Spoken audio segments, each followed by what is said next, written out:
Afternoon Committee on Finance will come to order. First up on our 1:30 agenda, it's Senate Bill 3048, Senate Draft 2, House Draft 1. First up on Zoom, it is HHFDC. Hi, good afternoon. Chair Luke, Vice Chair Yamashita, members of the Finance Committee, Denise Matsubara for HHFDC. We stand on our written testimony in strong support of this measure, as it will allow us to use our resources more effectively and also invest in both hardware and software and technological needs that is needed to keep pace with our growing demands. Thank you so much for the opportunity. Thank you very much. Anyone else wishing to testify on this bill? If not, questions? If not, let's move on to the next bill, Senate Bill 3247. First up, it is the HHL. Aloha Chair Luke, Vice Chair Yamashita, Tyler Gomes, Deputy Director for the Department of Hawaiian Homelands. We'll stand on our written comments on the bill, just emphasizing that the general planning process is still ongoing and going well, I think. Thank you. Thank you very much. Any other testifiers on this bill? If not, questions? If not, let's move on to the next bill, Senate Bill 2812. First up, it is the HHFDC. Good afternoon, members, Chair, Vice Chair Denise Matsubara again from HHFDC. We stand on our written testimony in support of this measure. I'm not sure which version of our testimony we submitted, but we did have in our version a request to set a deadline for the quarterly reports to make it 45 days after the end of each quarter, and also add HHFDC on the reporting mechanism for the committee's consideration. Thank you very much. Any other testifier on this bill? If not, questions? If not, let's move on to the next bill, Senate Bill 2583, HHFDC.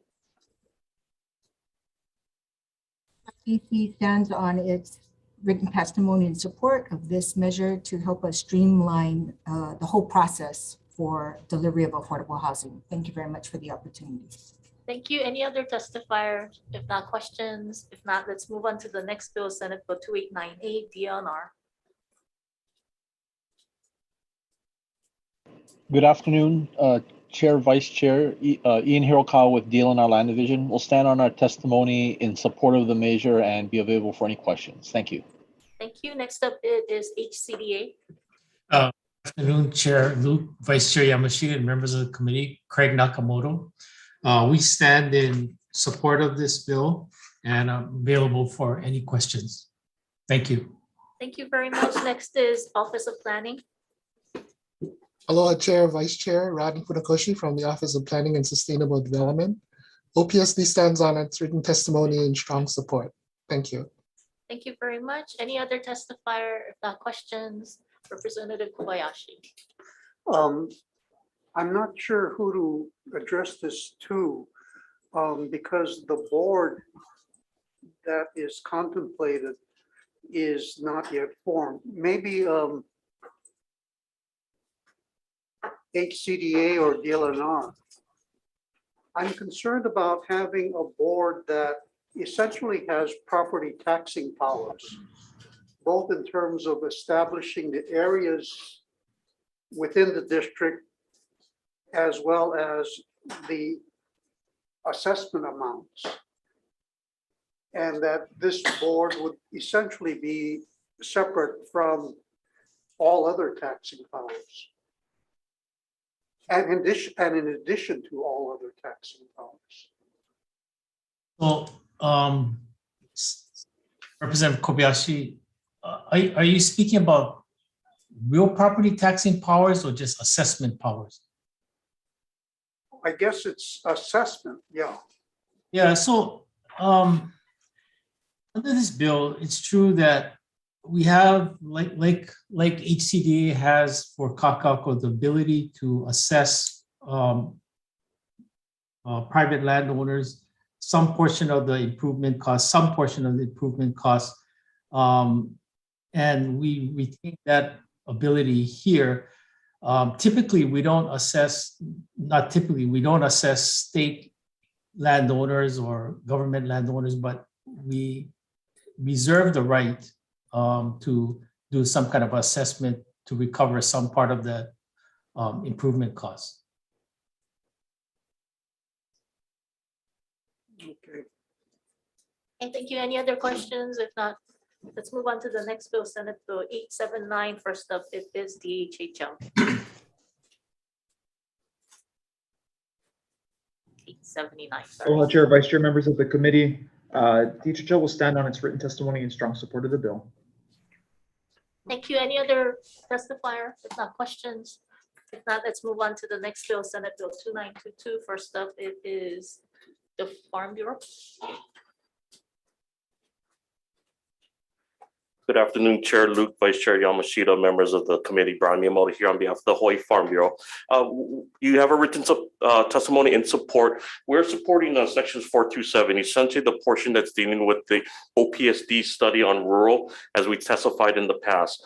We do have concerns about the increasing the dwelling housing allowed in rural because it may have unintended consequences of increasing the amount of petitions to reclassify from agriculture to rural. But we do support the rural policies and possibly reclassifying the rural portion of the bill. Thank you for the opportunity to testify. Thank you very much. Department of Agriculture on Zoom.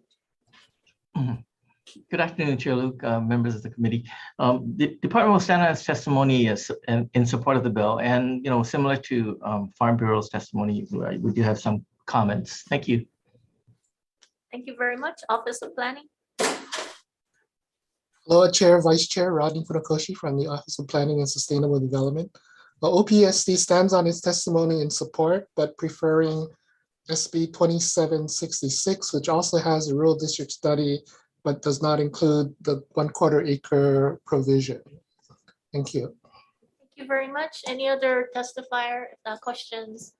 If not, let's move on to the next bill, Senate Bill 2150. First up, it is DHS. Good afternoon, Chair Luke, Vice Chair Yamashita, and members of the House Finance Committee. My name is Catherine Scardino, here to testify on behalf of the department and Director Kathy Betts. The department stands on its written testimony in support of Senate Bill 2150 and offered comments. I'll be available to answer any questions from the committee. Thank you very much. Next up, it is Hawaii Children's Action Network speaks. Aloha Chair, Vice Chair, members of the committee. I'm Nicole Wu from Hawaii Children's Action Network Speaks. We support this bill. We certainly think housing is important for our TANF families, and we think this is a wonderful way to start spending down our more than $350 million in unspent TANF reserve funds. So again, we support this bill. Thank you. Thank you very much. Next up, it is Tax Foundation of Hawaii. Thank you, Chair, Vice Chair, members of the committee. Tom Yamachika from Tax Foundation. We've presented some information in our testimony about the TANF reserve funds that have built up. We'd be happy to stand on this testimony and answer questions, if any. Thank you very much. Thank you. Next is Partners in Care. Aloha Chair, Vice Chair, and members of the committee. Partners in Care stands in strong support of this bill. Thank you for your time. Thank you. Any other testifier? If not, questions? If not, let's move on to the next bill, Senate Bill 3379.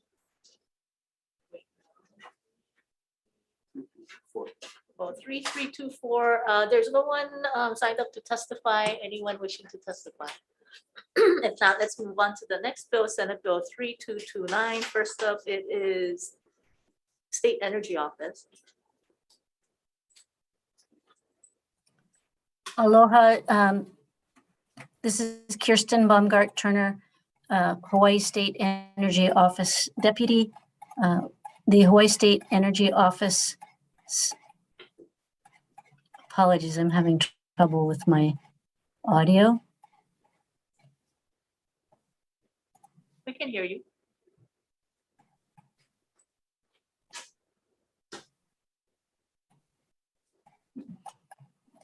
Can you hear me now? No, we could always hear you. Oh, okay. Chair Luke, Vice Chair Yamashita, and members of the committee, the Hawaii State Energy Office offers comments. or stands in support of our testimony offering comments on SB 3229. Thank you. Thank you very much. Next up is DNR. Good afternoon, Chair, Vice Chairs, Vice Chair, members of the committee. Ian Hirokawa with DLNR Land Division. We're testifying in opposition to the measure and offering an amendment and to address our concerns that the way the measure is written, the $1 million cap may not be sufficient for us to recoup our costs for on the royalties, may not be able to sufficient enough to recoup our costs for the regulation and management of these resources. The costs incurred to do the regulation, and also not only that, but to work on management of current leases and future leases if development is increased due to this measure. So we're asking that the measure be amended to provide any royalties that are in excess, the net royalties in excess of our costs, that we're allowed to do that. So we're not basically running at a deficit to manage the geothermal resources. And be available for any questions. Thank you. Thank you very much. Any other testifier? If not, questions? Representative Todd. Hi, this is for DLNR. I was wondering if you guys could give a brief overview of what that funding actually goes to. Specifically in your testimony, it cites in fiscal year 13, your costs being about $1 million, which is significantly higher than it had been prior to that fiscal year. So I was wondering if there was a specific reason for that, or if it was a one-time cost, and maybe if you can give a very short, very brief overview of whether these are just personnel costs tied up in this or more than that. Oh, I would, Cardi Chang from our engineering branch is also here, but I'm not exactly sure why 2013 there was a spike, but mostly it is personnel costs to run the mineral resources program, as well as land division staff who work on the leasing aspect of the geothermal resource. So it's essentially two programs incurring costs here. Yeah, and just to clarify, the numbers that we show is actually only the engineering side, which does not include the land management side or the billing and other land leasing responsibilities. So this is just from the regulatory aspects of geothermal mining. Okay, and then I can answer the question why there's a jump in that specific year. So when the geothermal mineral resources program was established in engineering division, it started off with two bodies. And we felt that two bodies wasn't enough because there was a lot of regulatory duties. So in that particular year, we went back to the legislature and requested 2 more bodies for a total of 4 bodies. So that's why you see that jump from 318 to 606,000. And the legislature during that time, from the very beginning, had authorized those 4 positions to be special funded from the Special Land Development Fund. So when you see that cost, that doesn't include only payroll costs, but includes payroll costs, fringes, and other current expenses for a total of about 920, on average about $800,000 per year. So you got to add that fringe cost, which is about 60% to your direct payroll cost. Okay, and just as a quick follow-up, since the plant kind of ceased operations and we're showing no revenue in fiscal year 20, and very little in fiscal year 19, I did notice that during that time period, our expenses, or at least in your testimony, actually increased despite receiving virtually no revenue. So I was wondering just if you could give perspective on that so I have a better understanding. The costs, those positions are always filled, regardless of whether PGV is selling electricity or not. The increase in cost is basically collective bargaining. So those increase over time as anything. It's not like we're adding positions, but those are just incremental increases that take into account CB.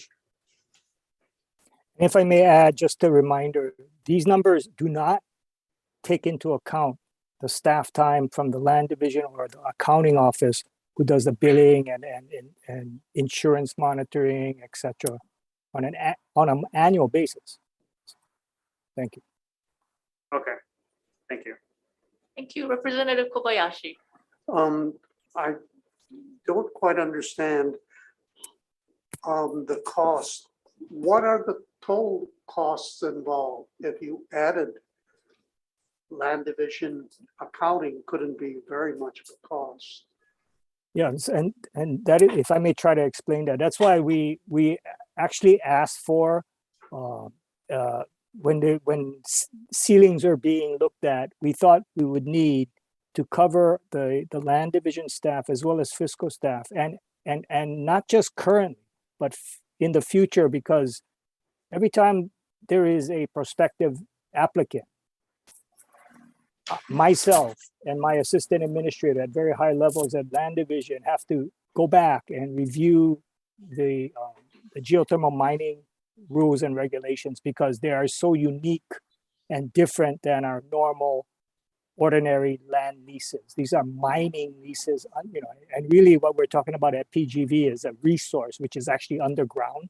The surface of the land is actually privately owned by the Lyman family, but we own the resource. And so it does take a lot of staff time. And so we were asking for more in the tune of about 1.5 mil to cover for the future.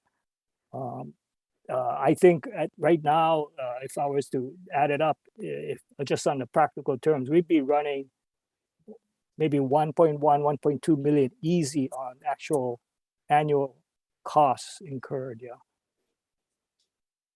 Okay. So and it was to clarify too that it could have been where all of the staff could have been general funded, but it was not. All of our staff are funded by the Special Land Development Fund. So what happened was, when the legislature, in this position, after we pay OHA its share, the remainder go, and the county gets 30%, OHA gets 20%, you only have 50% left. That remainder goes into the Special Land Development Fund to fund the engineering staff as well as the land staff, and the fiscal staff. We pay for positions at fiscal, at land, and engineering gets its revenues to pay for its staff as well. So the $1 million is short 100,000 to 200,000 in roughly, if I was to ballpark it, yeah. But again, because as you can see over the years, it kind of, this averaged out to almost net, whatever revenues we got came out almost to expenses. But that again is only considering the regulatory side or regulatory aspects. Now, mind you, although there has not been any new geothermal leases, there has been a number of applicants who have approached us to talk about the requirements of geothermal mining and what would that entail.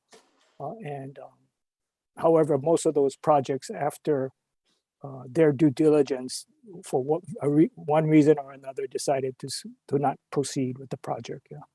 So currently, we're just running on the PGV revenues, and one might say, well, then there's no new leases coming on board. There won't be that much time involved, but still, it takes time when we have to talk to these prospective developers, and because that, in order to do that, we have to review the rules and regulations again on the leasing side. Thank you. I hope that. Yeah. Any other questions? If not, let's move on to the next bill, Senate Bill 3195. First up, it is the HHL. Chair, Vice Chair, members of the committee, the department stands in support of the bill. Thank you. Thank you. Next up is State Energy Office. Chair Luke, Vice Chair Yamashita, and members of the committee, the Hawaii State Energy Office stands in support on its testimony for this bill. Thank you. Any other testifier? If not, questions? If not, let's move on to the next bill, Senate Bill 2483, State Energy Office.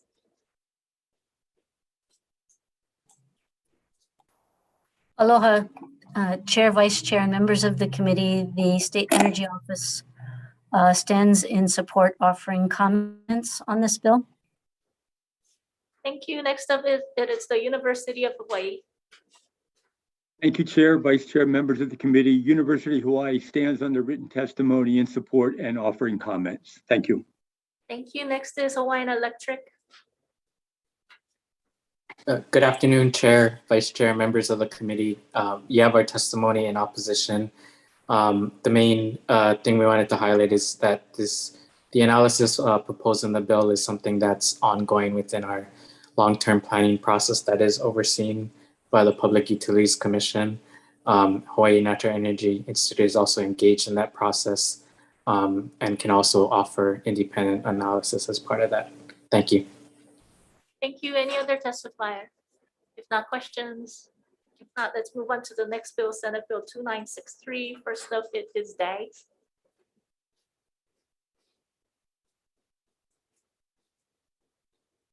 Chair Lu, Vice Chairman Yamashita, and members of the Committee of Finance.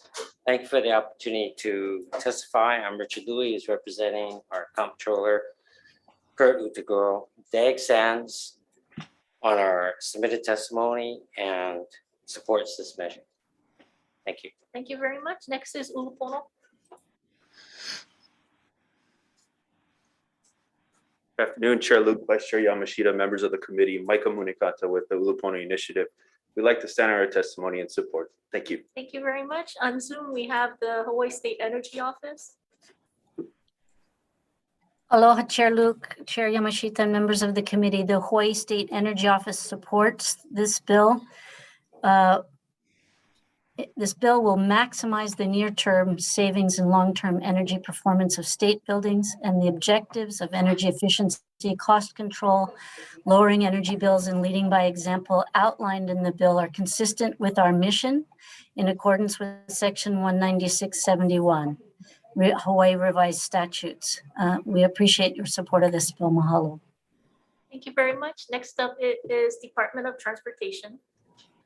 Chair Luke, Vice Chair Yamashita, and honorable members of the committee, the DOT would like to stand on our written testimony, providing comments on the measure. Thank you very much. Thank you. Next is Climate Protectors Hawaii.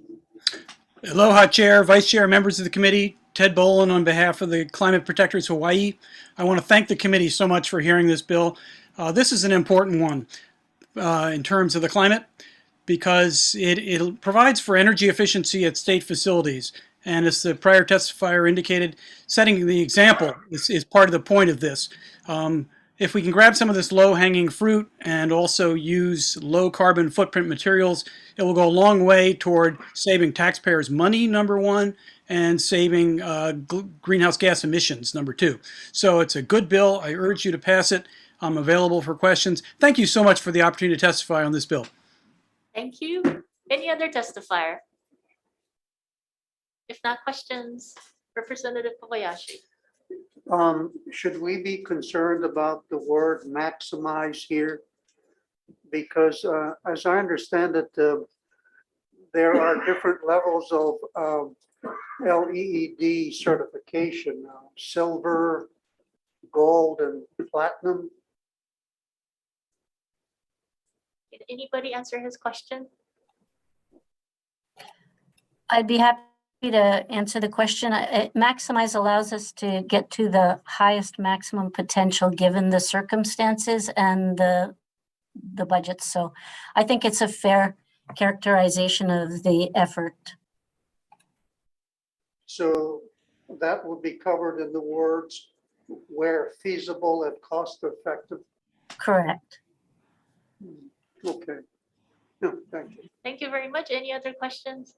If not, let's move on to Senate Bill 2510. First up, it is Ulupono. Chair, Ulupono would like to stand on the testimony of the comments. Thank you very much. Next is on Zoom, Hawaii State Energy Office. The Hawaii State Energy Office Chair, Luke, Vice Chair Yamashita, and members of the committee stands in support of SB 2510.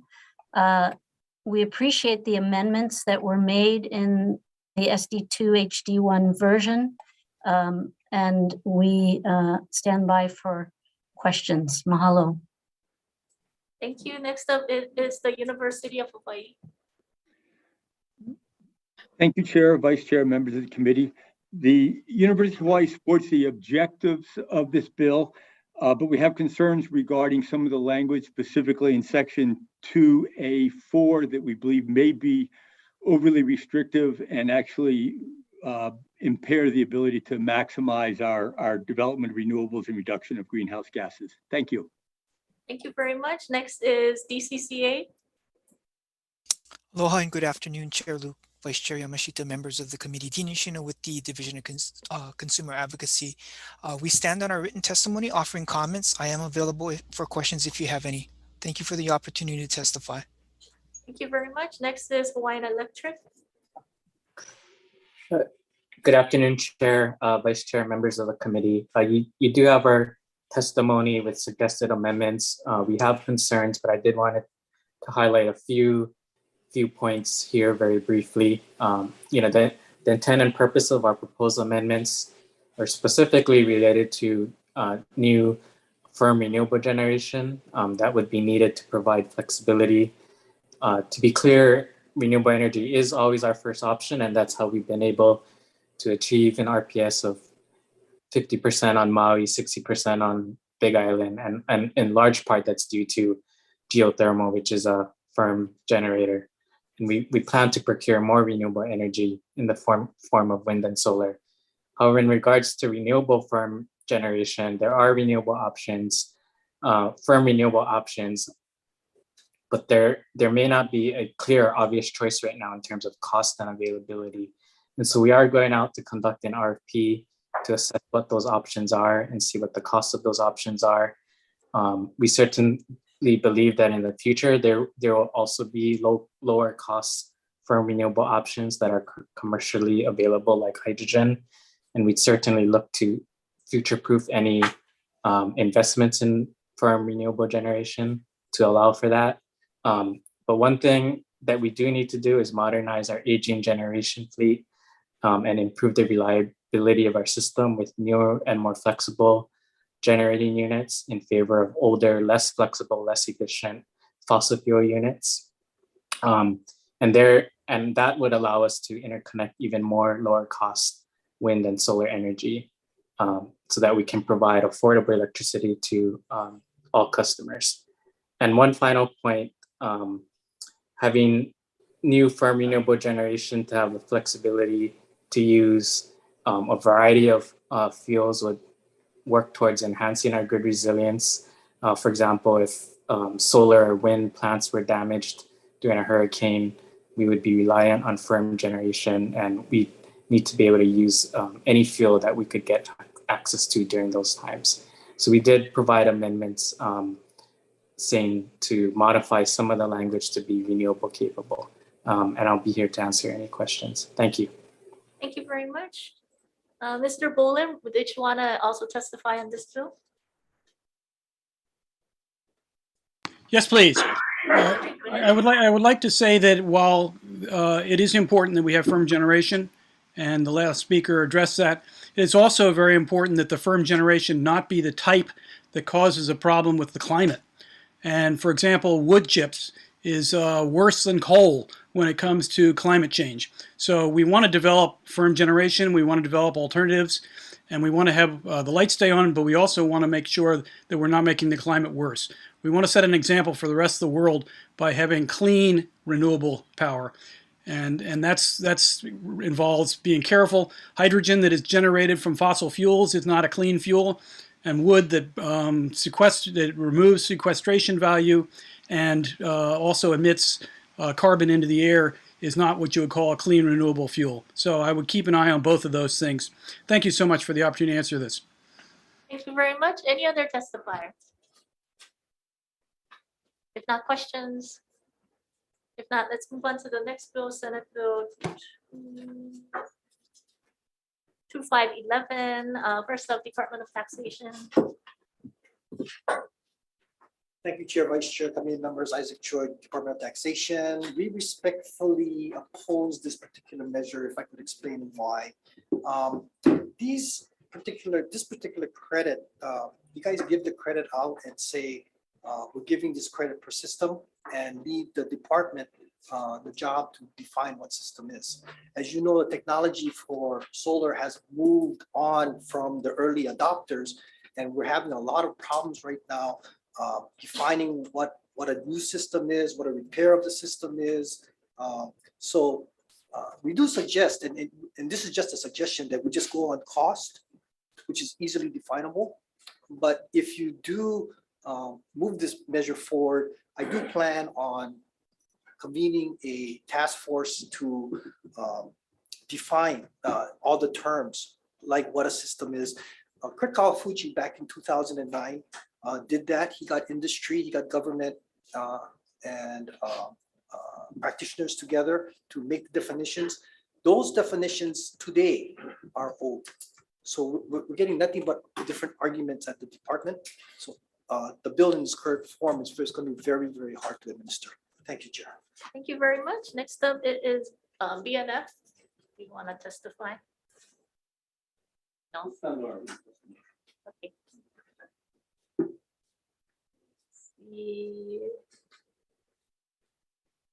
On Zoom, we have Recycle Hawaii and Clean the Pacific. Okay, next we have Hawaiian Electric.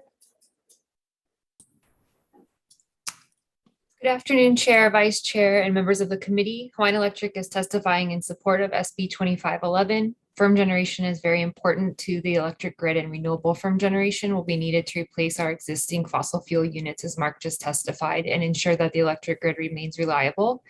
We believe that SB 2511 will provide an incentive to the development of firm generation in Hawaii. I did want to point out that in our written testimony, we have suggested further revisions to the definition of firm renewable energy, in particular to make it consistent with the definition that's proposed in 2510. Both bills have a definition.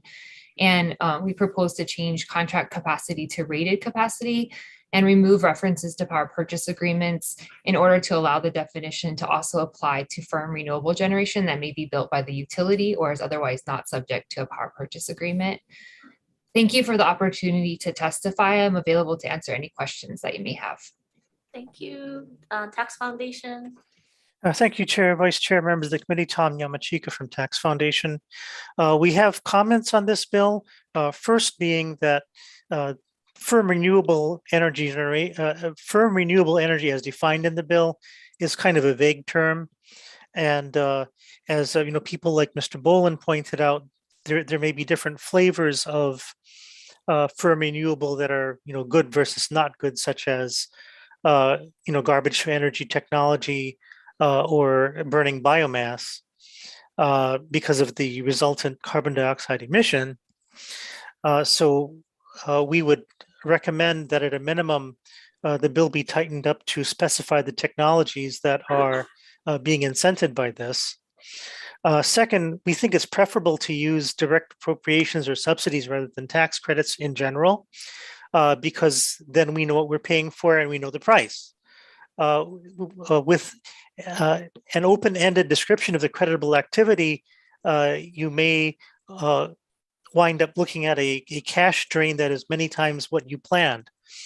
And finally, as a technical matter, we suggest that some attention be paid to the provision that allows conversion of a non-refundable credit to a refundable one. We think the primary beneficiaries of that would be non-resident individuals who are wealthy and invest in this kind of thing, and they get no haircut, but everybody else does, which we wonder if that's whether within the legislative intent. I'd be happy to answer any questions. Thank you very much for the opportunity. Thank you very much. Hawaii State Energy Office.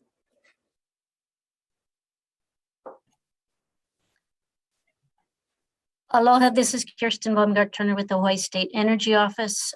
We stand in support offering comments. We do want to note that a firm generation facility, such as a generator that burns fuel, can, if combined with a system that uses renewable energy available on site, operate for a longer period in the event of a fuel shortage than one that is purely dependent on receipt of shipments of fuel. In periods of normal operation, fuel supplies last longer when supported by energy production by wind and solar, with batteries firming and smoothing energy output. Therefore, hybrid systems can also meet the definition of firm. We also want to note that the effects of the minimum size threshold on the use of the credit or on project sizing are unknown. We finally, I'll stand on that. Thank you. Thank you very much. Mr. Boland? Thank you, Chair, Vice Chair. My comments here are similar to what I said on 2510. It is important that the source of the power be considered in the definition of renewable power. And I would, as we did in our written testimony from Climate Protectors Hawaii, would strongly urge the committee to amend this to indicate that the source of renewable power has to be from low carbon emitting sources. Thank you for the opportunity. Thank you, Mr. Miyamoto. Sorry, I missed you.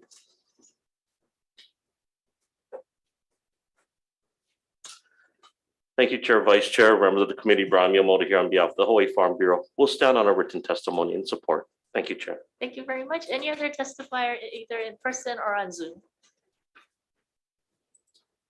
If not, questions? If not, let's move on to the next bill, Senate Bill 2478. First up, it is Department of Taxation. Chair, we stand on our. Thank you very much. Farm Bureau? Thank you, Chair, Vice Chair, members of the committee. The Hawaii Farm Bureau will stand on its written testimony in support. Thank you very much. Mr. Hirai, did you want to speak on this? No? Got it. Thank you. Let's see, Scott Glenn, State Energy Office. Aloha, Chair, Vice Chair, and members of the committee. The Hawaii State Energy Office stands in support of this bill, which reinstates the renewable fuels production tax credit. Renewable fuels have the potential to provide local jobs, economic benefits in both the energy and ag sectors, and support the production of value-added products and provide a measure of energy self-reliance for Hawaii. HSEO managed the certification of the previous renewable fuels production tax credit and approves for the taxpayers to provide an independent third-party certified statement and a process to be followed in the event the cap is exceeded in any given year. We appreciate the opportunity to testify and thank you for your support. Mahalo. Thank you very much. Next up, it is the Tax Foundation. Thank you, Chair, Vice Chair, members of the committee. Tom Yamachika for Tax Foundation. Our testimony on this is similar to that in 2511. I'd be happy to stand on our written comments and answer questions if they arise. Thank you.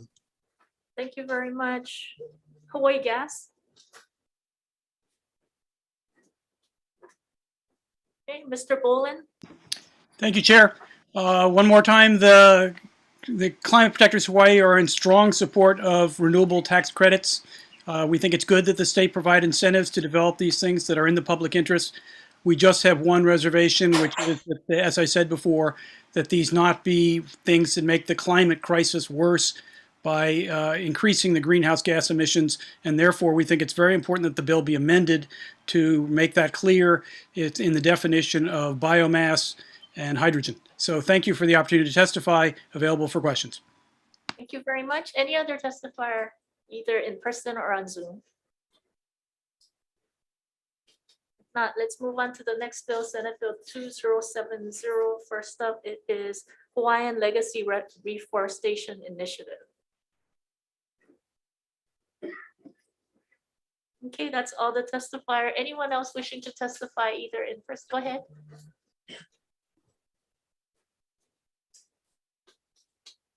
Thank you, Chair and Vice Chair and honorable members of the Finance Committee. My name is Jason Hopai on behalf of Hawaiian Legacy Reforestation in support of this bill and encouraging folks to push it along. Thank you very much. Any other testifier? If not, questions? If not, let's move on to the next bill, Senate Bill 2195. First up, it is Ulupono. Ulupono will stand on its testimony in support. Thank you very much. State Energy Office.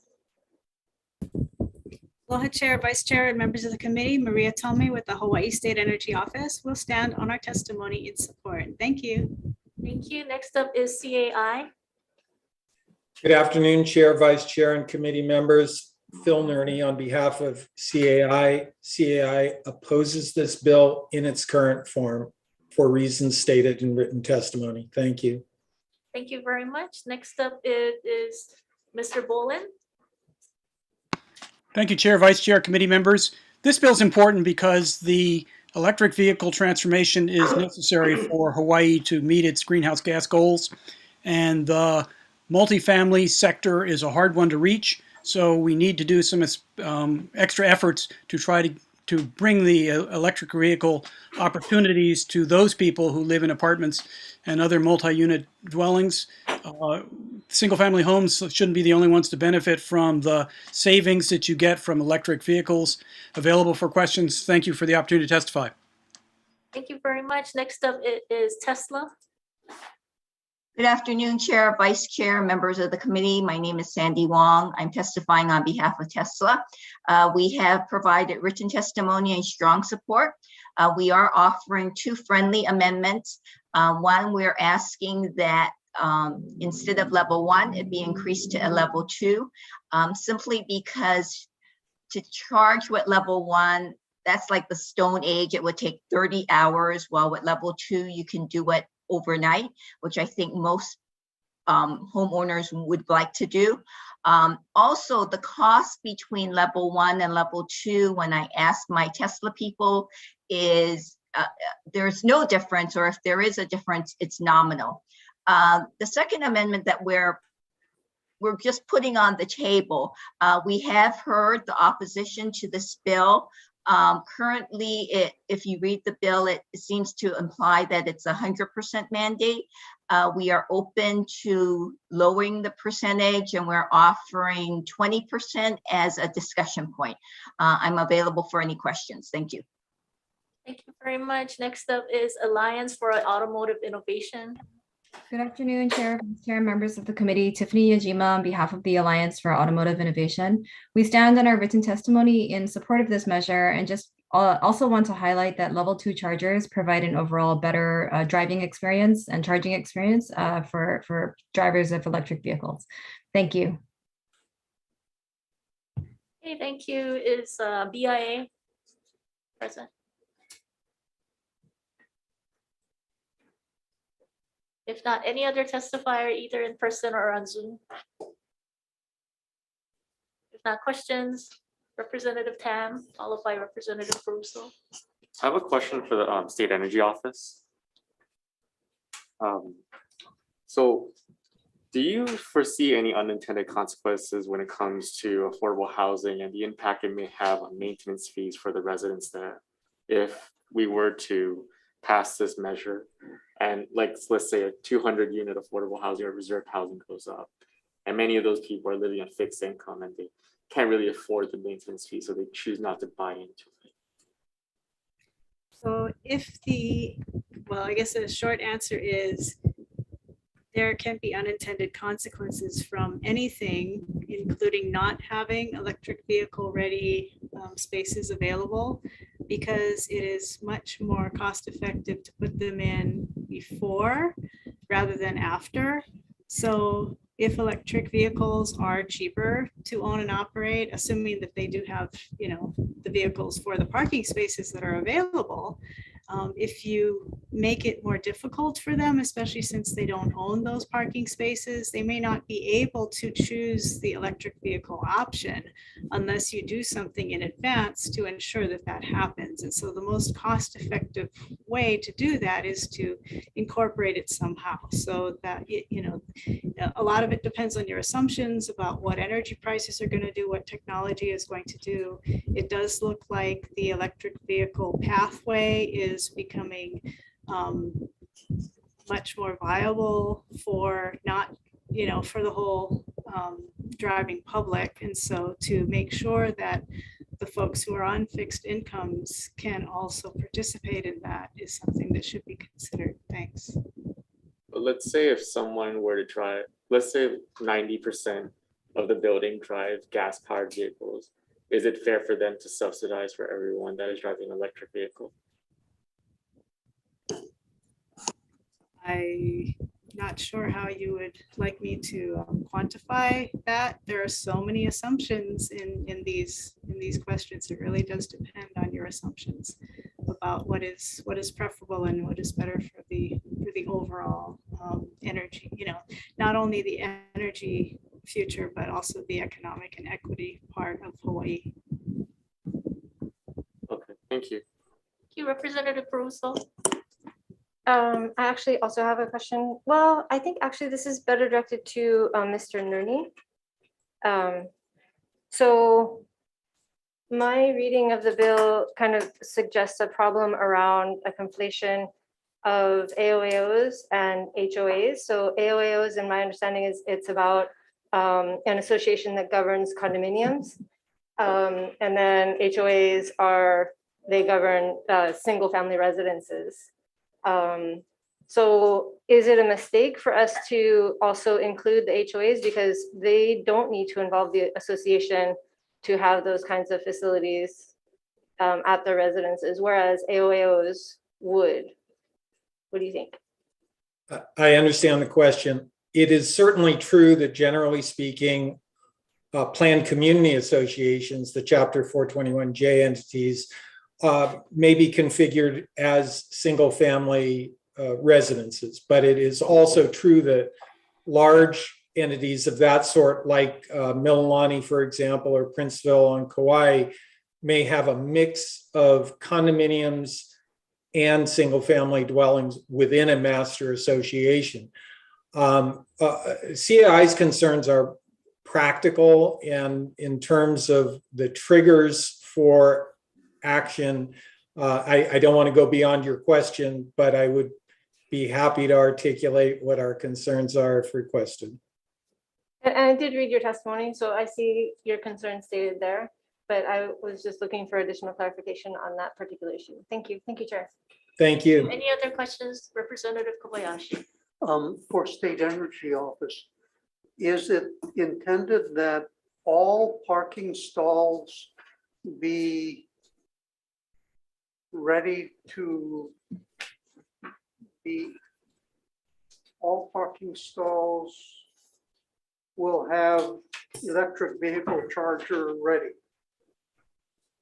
That's how I read page 1 and page 3, that every single stall must be electrical vehicle charger ready. Is that the intent of the bill? And as I'm not the author of the bill, I don't know what the intent is, but in reading it, it does sound to me like that might be one interpretation. So the reading of the bill is that every stall must be electrical charge ready. To me, it sounds like it says the stalls will be electric vehicle charger ready. So Yes, if the that's what it intent says. is stated, you know, if the intent is different and the legislative intent might be in some other document, then that would clarify that. So I can't answer definitively that, but it does say that they'll have it. Now, it could be that they do an assessment of their property, because there is also that phrase in there about, you know, common areas, you know, permitting and, oh, sorry, where is that language? But there are some other sections that do have modifying language. So I do not have a definitive answer to that. I think you have to look at the bill and the intent in its entirety. And not being the author, I do not have all of the information. And I did hear another testifier suggest that a percentage be applied as well. So there's that Well, too. we're not dealing with what testifiers think or what the intent of the author is. We're dealing with the bill on its face. Okay. So the bill on its face says, I think, that every stall must be electrical ready. And if that's the case, I think this is an overreach by far. Thank you. Thank you, Representative Paz, followed by Representative Tan. Thank you. I have a brief question. It could be either for the State Energy Office or for Ulupono, because I don't think HECO is available. I was wondering if you can share, in HECO's kind of strategic vision for making the grid 100% renewable. Do you know kind of what adoption rate for electric vehicles that they've kind of factored into that? So basically, in other words, would a rapid increase in adoption potentially alter their current plans, or it'd be a lot easier if HECO was here for that, but I was wondering if you have perspective.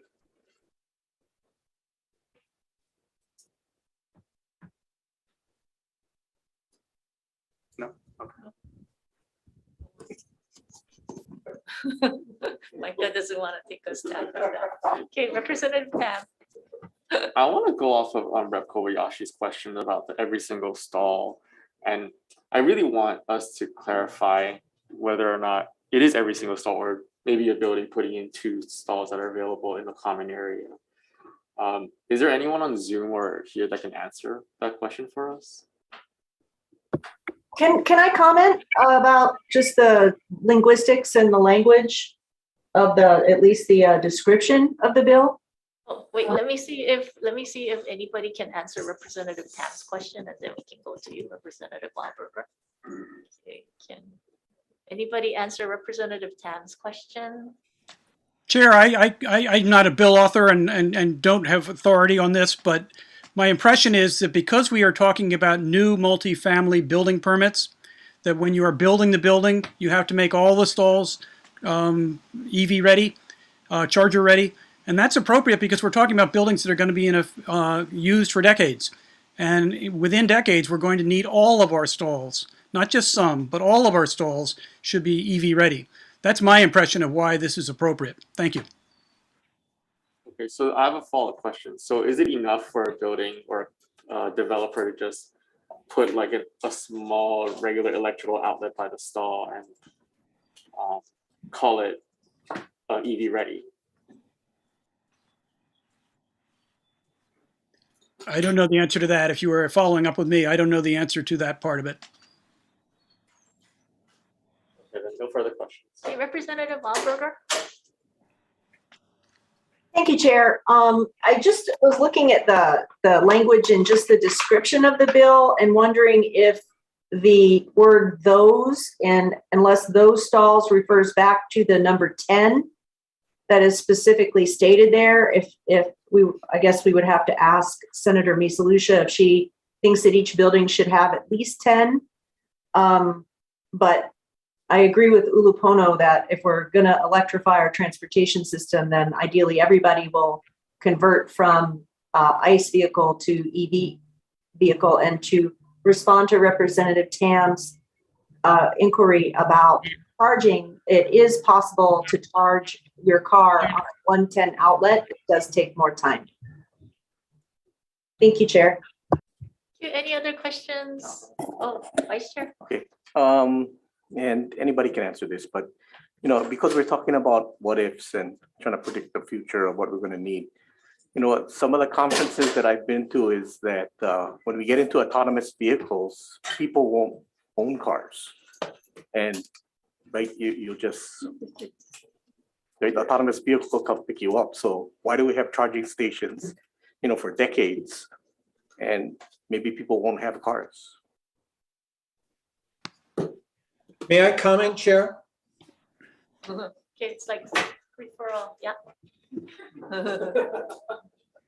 Yeah, go ahead. Thank you. So what the Vice Chair just addressed is an important factor.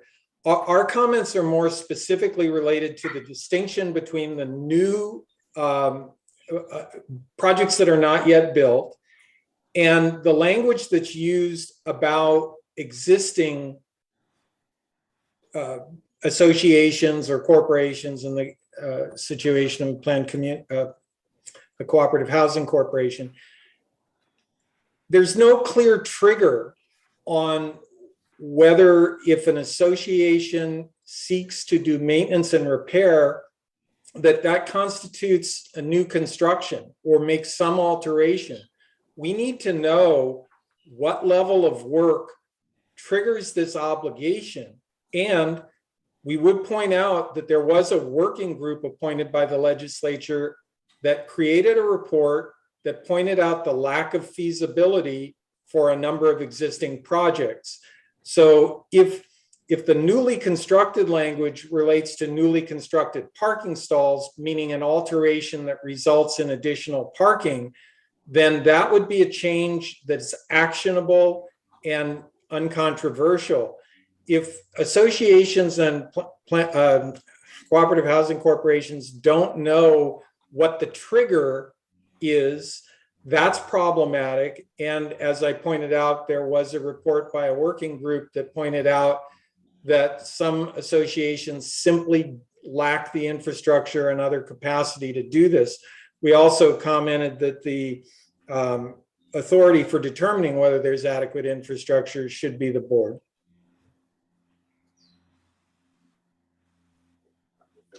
Thank you. Okay, thank you. Any other questions? If not, let's move on to the next bill. So 2290. First up, it is Department of Health. Good afternoon, Chair, Vice Chair, and committee members. My name is Greg Edwards, the Department of Health, Food and Drug Branch. The department stands on our written testimony and support.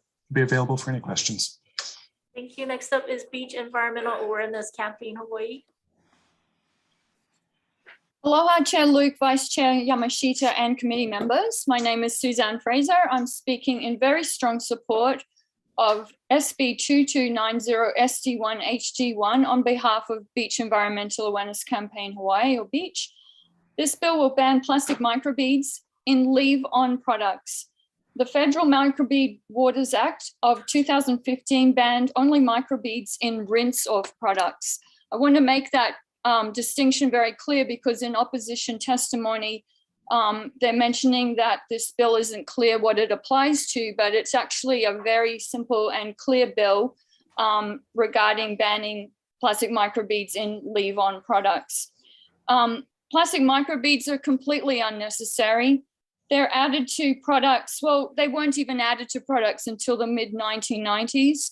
And what they're actually doing with these, with the plastic, is they're using it as a bulking agent. And as you can see from the testimony in opposition to this bill, they're not giving you a good reason why to allow the plastic microbeads to stay there, because there isn't a good reason. It's people are buying more plastic and less product, and this has been going on for a very long time. So why do we need to ban these? Because the ocean needs our help in a big way. Plastic is incredibly harmful. It's a killer of many marine species that ingest it thinking it's food. Microbeads are ingested by coral, they're ingested by the base of the food chain, plankton, causing the chemicals. When you're talking about plastic, you're not just talking about plastic, we're talking about chemicals being bioaccumulated up through the food chain. And in addition, when these things get into the ocean, because they're too tiny to be collected by wastewater, persistent organic pollutants are accumulating on the plastic up to 1 million times more concentrated than the surrounding seawater. That means that people eating seafood and fish, they're getting these chemicals in their bodies, and these chemicals are endocrine disruptors that cause cancer and other diseases. It's incredibly important that we do all we can to reduce the plastic problem in the ocean. And plastic microbeads are just incredibly bad because we can't do anything about them. We have found them in marine debris, but they're so tiny, they're incredibly difficult to pick up. So please pass this bill, and thank you very much for hearing it today. Again, we're in strong support. Thank you. Thank you. Next up, Mr. Bolin in a different hat. Yes, different hat. Now with the Hawaii Reef and Ocean Coalition. I want to underline some of the comments made by the previous speaker. Plastic microbeads are very damaging because they go through wastewater treatment systems in Hawaii. They collect toxic pollutants. They are absorbed by all kinds of marine life and go up the food chain, even to our seafood. So we really need to take care of this at the source, which is to get the personal care products people to stop putting these things into their products, to reformulate and to provide things. There are other alternatives that they can use where needed. So for moisturizers and other personal care products that use these leave-on cosmetics, it would be very appropriate to ban these, and I strongly support this bill and urge the committee to pass it. Thank you for this opportunity to testify with a different hat. Thank you. Next up is Retail Merchants of Hawaii.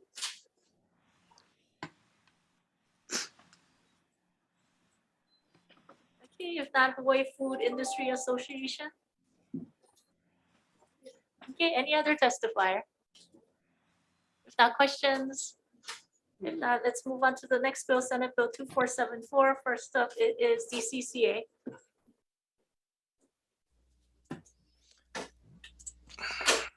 Aloha again, Chair, Vice Chair, members of the committee. We stand on our written testimony offering comments. I am available for questions if you have any. Thank you very much. Thank you very much. Next up is PUC. Aloha, Chair, Vice Chair, and members of the committee. Michael Chapman on behalf of the PUC. We will stand on our written testimony offering comments. Thank you. Thank you. Next up, it is Hawaiian Electric. Hi, good afternoon again, Chair, Vice Chair, and members of the committee. Hawaiian Electric is testifying in opposition of SB 2474. We appreciate the recent revisions to the bill, but still have concerns with the current draft. Hawaiian Electric understands the significance of the issues raised in the preamble of this bill, but we do not believe the bill will address these concerns. The bill notes a delay in the interconnection of stage 1 and stage 2 projects. It has been well documented that the delays in the interconnection study process for stage 1 were largely due to developers' failure to provide working models needed to start these studies. There have been no documented company delays in the interconnection studies for the stage 2 projects. Beyond this, the large majority of delays have been caused either by developers making equipment changes, which require restudy, or by the COVID-19 pandemic and resulting supply chain crisis. None of the foregoing delays would be resolved by this bill. Further, Hawaiian Electric has committed to the improvement of the interconnection process for utility scale renewable projects and has improved the process between stages 1 and 2 of our most recent procurements. And we have proposed further improvements for stage 3, which are currently pending before the commission. In addition, the commission is already addressing these issues through both adopted and proposed mechanisms in the performance-based rate making docket. And the commission recently issued a request for information to establish a Hawaii Electricity Reliability Administrator.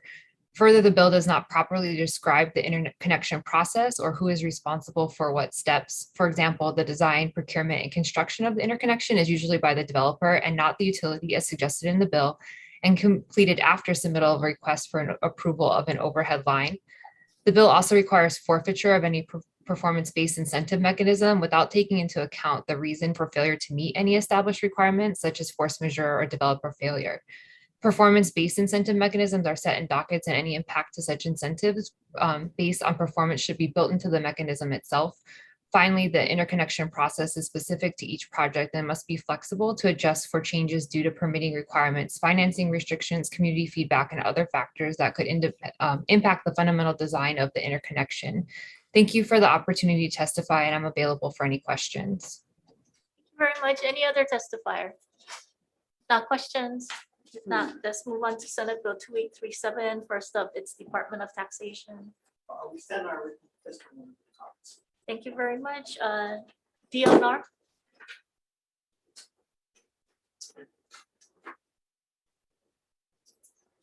Aloha, Chair Luke, Vice Chair Yamashita, Chelsea, and members of the committee. I'm Chelsea Arnott. I'm a planner with the Hawaii Invasive Species Council that's administered by the Department of Land and Natural Resources. I'm here on behalf of the department. We stand on our written testimony, providing comments on this measure. And there's two parts to this measure that I wanted to provide some comments on. The first part is talking about trap, neuter, and release and supporting a special fund for that program. The department does not support trap, neuter, and release. It's not an effective strategy at reducing cat populations. In our testimony, we reference the council resolution that was adopted that supports the keeping of cats indoors and the use of peer-reviewed literature for reducing and managing cat populations.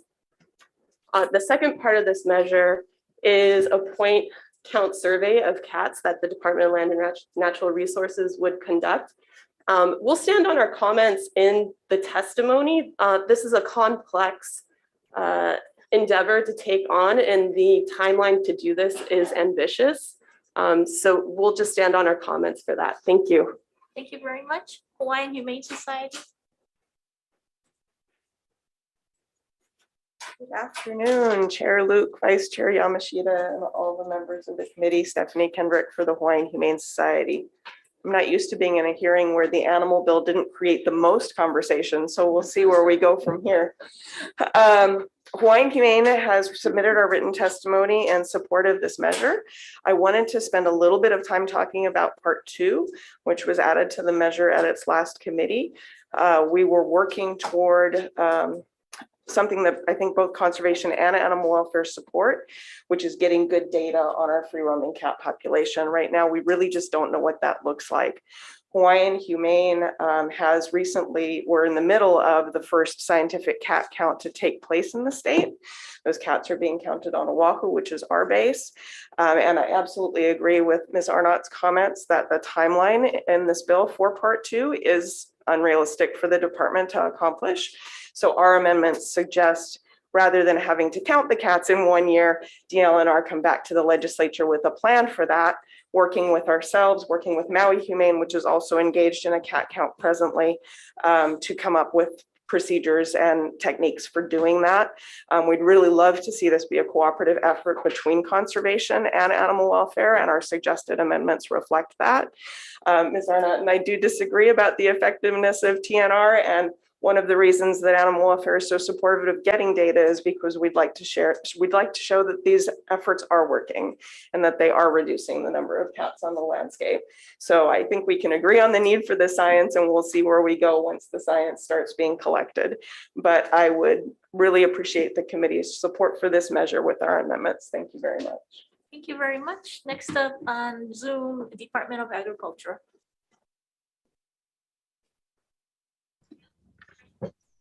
Aloha, Chair Luke Morris on behalf of the department. The department would like to stand on its written testimony, strongly supporting studies. Okay. Thank you. Thank you.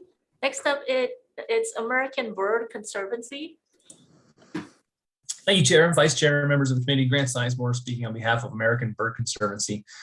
We urge you to oppose Senate Bill 2837 as amended because of the unnecessary and foreseeable harms that would result from purposely maintaining large quantities of feral cats on the landscape, roaming beach parks, neighborhoods, and natural areas. American Bird Conservancy is dedicated to the conservation of native birds and their habitats, and through our Cats Indoors program, we support responsible cat ownership and science-based management that benefits cats, birds, and people. And while we appreciate the amendment to the bill from the House Agriculture Committee that will result in better data regarding the scope of the feral cat crisis, the bill's language that would not only authorize but publicly fund cat abandonment through the program known as Trap, Neuter, Release, and the persistence of feral cats on the landscape is neither science-based nor ethical. In fact, this bill would have a devastating effect on Hawaii's unique and vulnerable wildlife, many of which are found nowhere else on Earth, fulfill important ecological and cultural functions, and contribute economically to responsible tourism activities. For Hawaii's birds, feral cats, whether they're sterilized or not, are a threat, one that has already resulted in the extinction of 2 of Hawaii's bird species, and that contributes to steep declines in many others. Hawaii's birds evolved without mammalian predators, and as a result, many of them lack defenses and nest directly on the ground. For these species, such as Koloa, they are figuratively and literally sitting ducks. But maintaining colonies of feral cats roaming public spaces is not just a threat to wildlife, it's also a serious human health risk. Cats are the only animal in Hawaii to excrete the eggs of the parasite Toxoplasma gondii, which causes the disease toxoplasmosis. You might be aware that doctors advise women not to change cat litter while pregnant. This is because of the serious harm, including miscarriages, fetal deformities that can result from infection of the mother. It only takes a single egg from a garden where a cat defecated or water contaminated with feces to be accidentally ingested for a person to become infected. And a single cat can excrete hundreds of millions of these eggs. Now, research has shown that colonies of cats in Hawaii, including those maintained by Trap, Neuter, Release programs, are excreting these oocysts, these infectious parasitic eggs, into the environment, contaminating the environment. Keeping feral cats on the landscape turns the entire environment into a giant contaminated litter box. Now, the magnitude of this contamination is included, according to one study, nearly every sampled site. That study was on Kauai, but it can be especially found along the coast. Now, not only is this parasite a risk for people, but it can also infect wildlife. And according to the National Oceanic and Atmospheric Administration, is the leading disease threat to endangered Hawaiian monk seals, of which there are only about 300 in existence in the main Hawaiian Islands. So American Bird Conservancy and our supporters appreciate the desire to enact responsible cat management solutions, but this bill is not that solution. By systematically re-abandoning cats to the landscape, it would result in the deaths of countless of Hawaii's native wildlife and serious risks from diseases such as toxoplasmosis and others, not to mention the administrative headache. I appreciate the opportunity to testify today, and again urge you to please oppose Senate Bill 2837.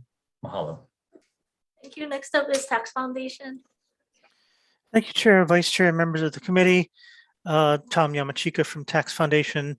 I'm sorry, I'm not going to be able to testify on biology, but I am going to be able to testify on the special fund and the income tax checkoff. We are concerned that these will create more problems than they solve and create more costs than are warranted by the importance of this program. I'd be happy to answer any questions. Thank you for the opportunity to testify. Thank you. Next up is Stonewall Caucus of the Democratic Party of Hawaii. Good afternoon, Madam Chair. Michael Galoyu Jr., Chair of the Stonewall Caucus. We take no position on how it was amended coming out of the previous House committee. We do support the original intent of the legislation, which was to create a special fund to help fund, in our understanding, for those mom and pop organizations that take care of feral animals like poi dogs and popoki and other ones like that. And it also will fix the language in the tax law that does not even acknowledge the marriage equality, which happened in 2013. So that is so thank you for the opportunity to testify, and have a great day. Thank you very much. Next up is Renee Robb.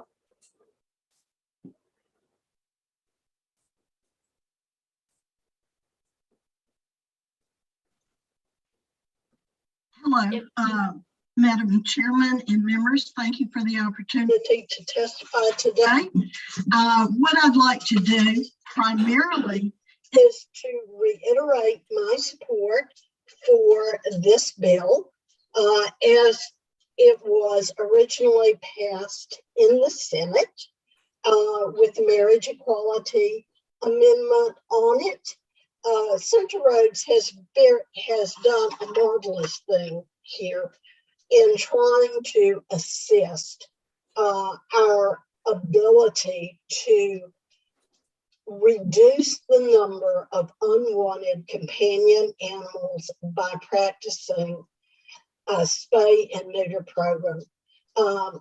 I know that you have a very long agenda, so I'm going to just conclude by saying that we should be doing everything we can to reduce the number of unwanted animals, and practicing or making it easier for groups to access spay and neuter programs will indeed do that. If you're really concerned about protecting wildlife, then you would like to see fewer feral cats out there. And by that, I'm really meaning to be able to not have distractions from the important goals that Senator Rhodes introduced in his bill. Thank you so much. Thank you. Mr. Hirai, did you want to testify on this bill? Yes. Yeah. Oh, no, I am done. This is the bill we were going to testify on in person. Good afternoon, Chair Luke, Vice Chair Yamashita, members of the committee. I'm Craig Wright, Director of Finance.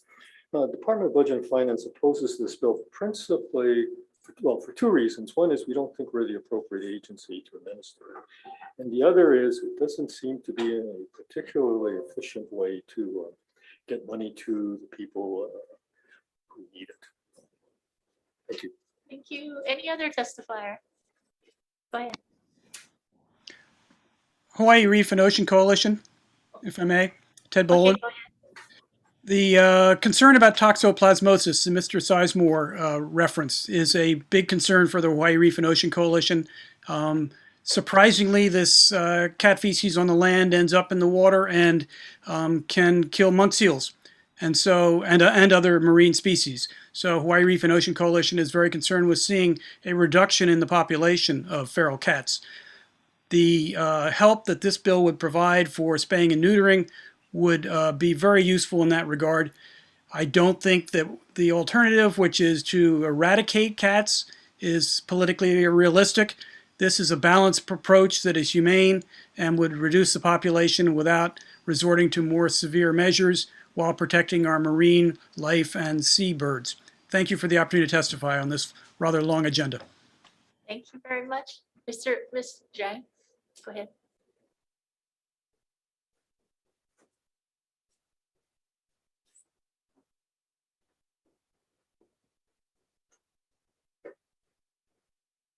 Good afternoon, Chair, Vice Chair, and members of the committee. My name is Zhizi Zhong, and I support the intention of this measure to manage cats, yet I think there can be some amendments made.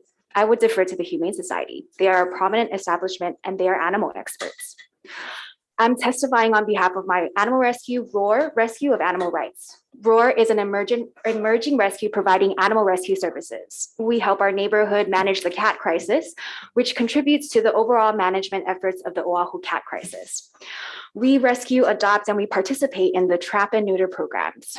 We post lost and missing posters for neighbors, and we educate people about animal service providers and resources. We've rescued chickens, butterflies, caterpillars, lizards, mice, but the majority of our work is with felines. By the way, my cats are not for sale. I don't believe in exploiting animals for a profit or for personal gain. I have a very small staff. I don't have a facility because I'm mobile. Many of the cat rescues are nonprofits. They usually ask for donations to support their work because they have facilities and staff.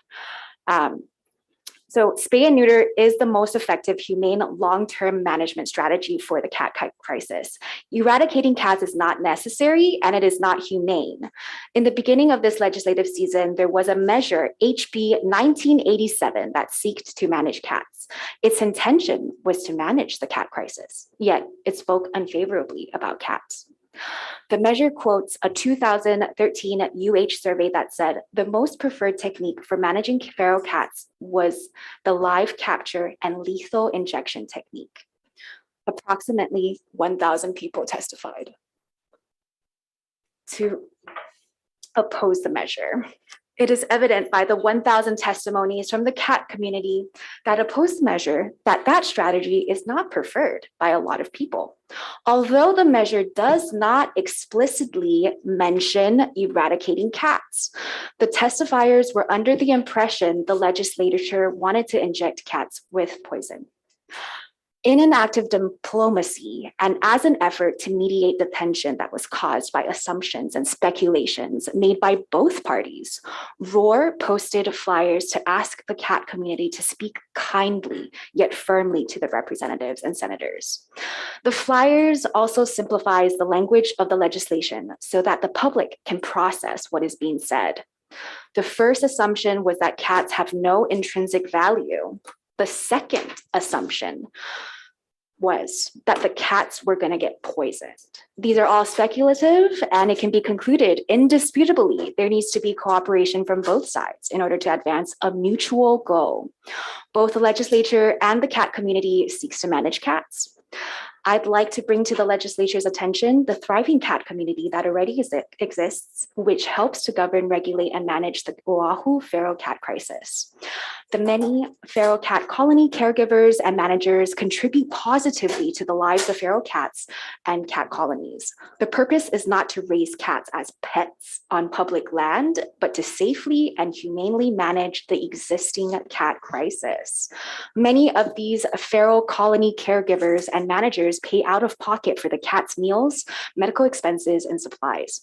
The cat community coordinates with established and well-known animal rescue organizations, new and emerging organizations, vet clinics, emergency hospitals, and shelters.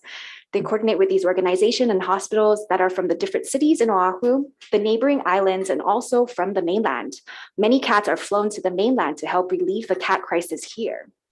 It would be in the interest of the legislature to work with the Humane Society and these rescue organizations to coordinate a management plan.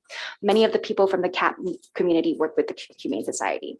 The cat colony feeders and managers are also very active in their community, is thriving and comprised of a variety of citizens, your constituents, including kapunas, disabled people, vet techs, college students, veterinarians, military families, and other animal service providers. Many of these caregivers and managers manage feral cats on state and city property. It would be in the fiscal interest of the legislature to consider appropriating funds to aid the Humane Society and the cat community's current efforts for cat management. And before I yield, I'd like to ask for the legislature to consider that many feral cats are adoptable. I personally have adopted 3 feral cats, and one of them is certified by a professional psychologist as an emotional support animal, a ESA. The kitten is medically approved to provide a support service. The kitten provides happiness and joy. At the federal level, the US Department of Justice recognizes that emotional support animals provide comfort just by being with a person. ESAs have special protections under the Americans with Disabilities Act of 1990. There are many people who have adopted feral cats that then have become their ESA animals. For these reasons stated above, it can be concluded that cats have significant intrinsic value. A solution is to educate the public about the positive character traits of cats and also to advocate for adoption. Thank you for the chance to testify. Thank you very much. I'm sorry I missed Department of Agriculture on Zoom. Actually, Chair Luke, you did get me. I just misspoke. I was testifying on the wrong measure. So our testimony actually is that we're offering comments and deferring to any concerns or comments that the BNF and DLNR may have on this matter. So I just wanted to correct that. Thank you. Thank you for your clarification. Any other testifier? If not, questions, Representative Wildberger. Thank you, Chair. For the Humane Society, please.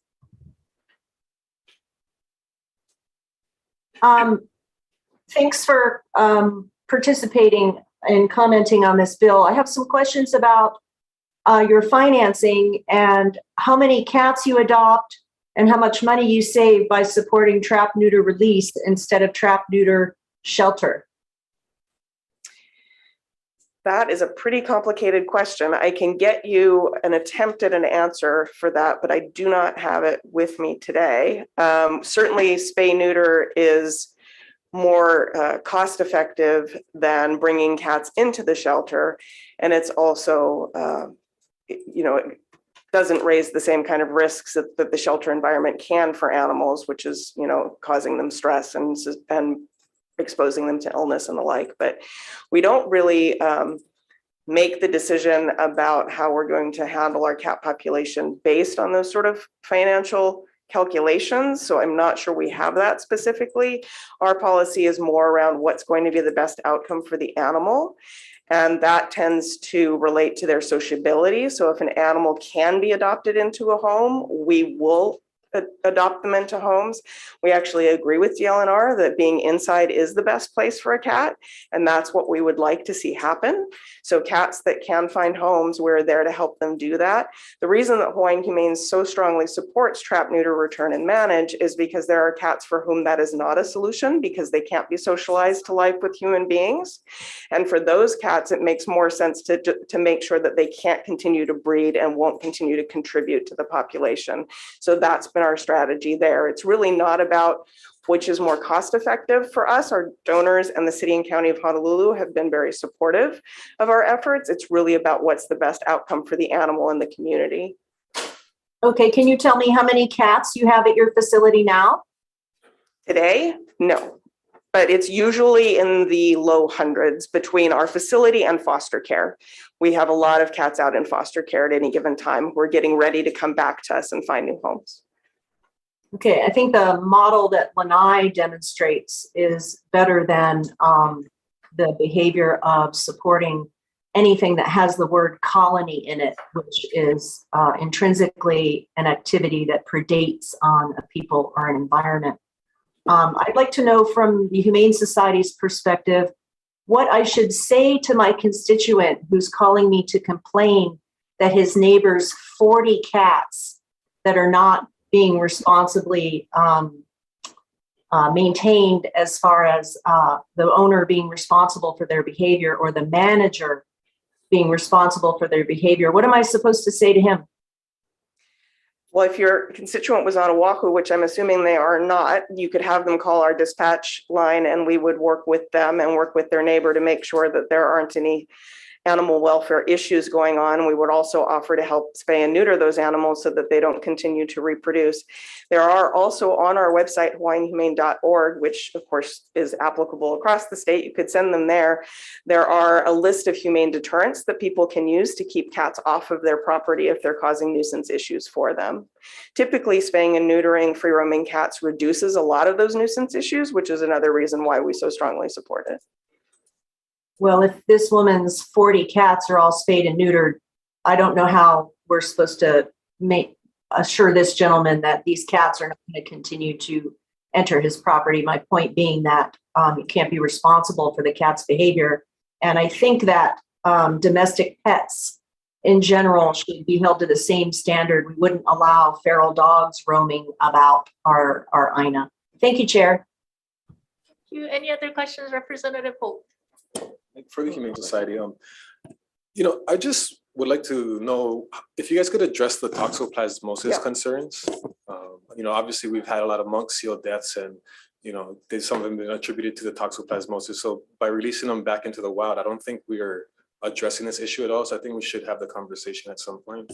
Absolutely. And we actually have that conversation pretty regularly. Hawaiian Humane is part of a group that involves conservation interests, including NOAA and DLNR and the USDA. And toxo is a big topic. It's a terrible disease. I absolutely admit that. And it is impacting our monk seals. The issue that we come to when it regards free roaming cats is what is the most humane effective solution? As one other speaker mentioned, the eradication of cats is not humane, it's not politically palatable, and it's not possible in an environment that's populated with human beings like our environment is. So TNR both reduces the incidence of toxo because cats aren't having to hunt for a food source, and it reduces the incidence of toxo by making sure there are no new cats. Kittens are much more susceptible to toxo infection than older cats. So TNR is really the only effort playing a role in trying to reduce toxo on our landscape right now, and we think it's worthy of the legislature's support. But it is a terrible disease. It has real impacts, and we absolutely want to be part of working toward a better solution. I mean, I've been to Sandy Beach and I see people pull up in their car and feed the dozens and dozens of cats. So would you guys be maybe amenable to making some kind of setback from the ocean because they're in the bushes right on the shoreline? No, I think that's a good part of the conversation to have. Representative Wildberger mentioned the Lanai Cat Sanctuary. Cat sanctuaries are not a population control measure. You just couldn't build enough sanctuaries to get all of the cats off the landscape. But I think where sanctuaries may have a role is in protecting sensitive wildlife habitat like that. Can we get the cats away from the ocean? I think that would be a really great conversation for us to have in terms of priorities. The other issue with sanctuaries, though, that the legislature would have to keep in mind is they're extremely costly to operate. But I think prioritizing areas where we don't want cats being managed here is a vital part of the conversation. And that's actually something that Rep. Bronco and I have spoken about, and we'd like to get DLNR in a conversation about, what are those priority areas and how do we address those maybe first when it comes to managing our free roaming cats. Thank you. Any other questions? If not, thank you very much. Let's move on to the next bill, Senate Bill 2043, Campaign Spending Commission. Good afternoon, Chair, Vice Chair, members of the committee. My name is Gary Kam, and I'm with the Campaign Spending Commission. I will stand on the commission's written testimony in support of this housekeeping measure. Thank you. Thank you very much. Any other testifier? If not, questions? If not, let's move on to the next bill, Senate Bill 3374. There no one who signed up to testify, but is there anyone wishing to testify on 3374? If not, let's move on to the next bill, Senate Bill 2752, Director Choi. Thank you very much. Next up is DLNR, Seymour. Aloha, Chair, Vice Chair, committee members, Kaleo Manuel, Deputy with the Water Commission. We stand on our written testimony, strongly supporting and offering amendments and comments. Here with Ryan Imata for any questions you may have. Mahalo. Thank you very much. Next up is Tax Foundation. Thank you, Chair and Vice Chair, members of the committee. Tom Yamachika from Tax Foundation of Hawaii. We think this is a good situation to implement using a subsidy program. You have an agency charged with, giving out some money if people come to them with receipts. We don't think it's appropriate for a tax credit because I think the chance of getting scammed by bad actors would be quite great. And other than that, we are generally in agreement with the Department of Taxation's position. I'd be happy to answer any questions. Thank you. Any other testifier? If not, questions? If not, let's move on to the next bill, Senate Bill 2767. First up, DLNR. Aloha, Chair Luke, Vice Chair Yamashita, members of the committee, Brian Nielsen with Division of Aquatic Resources, and we stand on our written testimony in strong support. Thank you. Thank you. Next up is Ms. Frazier of Beach. Good afternoon. We stand on our written testimony in opposition. Thank you. Thank you very much. Any other testifier? If not, questions? If not, let's move on to the next bill, Senate Bill 3179. First up, Mr. Miyamoto. Thank you, Chair, Vice Chair, members of the committee. Brian Miyamoto here on behalf of the Hawaii Farm Bureau. We will stand on a written testimony in support. Thank you. Next up, it is DLNR. Yeah, good afternoon, David Smith, Administrator with the Division of Forest and Wildlife, and the department will stand on its support. Thank you. Thank you. Any other testifier? If not, questions? If not, let's move on to the next bill, Senate Bill 3379. First up, it is DLNR. Aloha again, Chair, Vice Chair, members of the committee, Chelsea Arnott on behalf of the Department of Land and Natural Resources. I just want to express our thanks for hearing this measure. This measure would support the continuation of the multi-agency effort to prevent the spread of coconut rhinoceros beetle, invasive ants, mosquitoes, and Africanized bees by continuing monitoring efforts at our airports. And it would also support the expansion of those monitoring efforts to seaports, which both are major pathways for new pest incursions. And I just want to express that the department is working closely with the regulatory agencies on transitioning some aspects of the program back over to those agencies. And just referencing the 2017-2027 Hawaii Interagency Biosecurity Plan that really emphasizes that improving biosecurity in Hawaii is just not the sole priority of one agency, and it really takes all of our state agency and partners to move that forward. So thank you, and I'm available for questions. Thank you very much. Farm Bureau.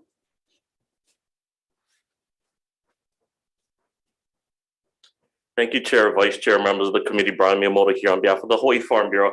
You have a written testimony in support. We'd like to add, and we agree, and we appreciate the legislature's support and continued support for HIS and the multi-agency efforts. However, we believe that the Department of Agriculture, as originally in the original version of the bill, we're asking that they receive the funding because they have the statutory authority, the personnel, the expertise and experience at our ports of entry. However, any support for invasive species or port of entry is greatly appreciated from the agriculture industry. Thank you for the opportunity to testify. Thank you very much. Next up, it is Department of Health. Good afternoon, Chair, Vice Chair, members of the committee. Department of Health stands on its written testimony in support of the measure, and we're available for any questions. Thank you. Thank you very much. Department of Agriculture. Good afternoon, Chair, committee members. The department will stand on its written testimony, appreciating the intent of the measure, while noting its concerns about that were raised by Farm Bureau's testimony about the statutory authority and just basically that whether DOA should be the appropriate expending agency for this matter. Thank you. Thank you. Lastly, Department of Transportation. Chair Luke, Vice Chair Yamashita, and honorable members of the committee, the DOT is in support of the measure, and we would like to stand on our written testimony. Thank you very much. Thank you. Any other testifier? Not questions? Not, let's recess for decision making.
Good afternoon, Committee on Finance will reconvene for decision-making on our 1:30 agenda. First up, it is Senate Bill 3048, Senate Draft 2, House Draft 1. Recommendation is to pass as is. Any discussion? Not, please take the Okay, vote. voting on Senate Bill 3048 SD2 HD1 as is. Chair votes aye, Vice Chair votes aye, Representative Bronco.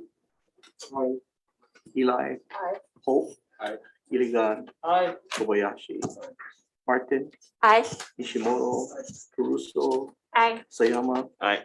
Pan. Aye. Todd. Aye. Wahlberger. Aye. And McDermott. Yes. Thank you very much. Next up, it is Senate Bill 3247, Senate Draft 2, House Draft 2. Recommendation is to pass as is. Any discussion?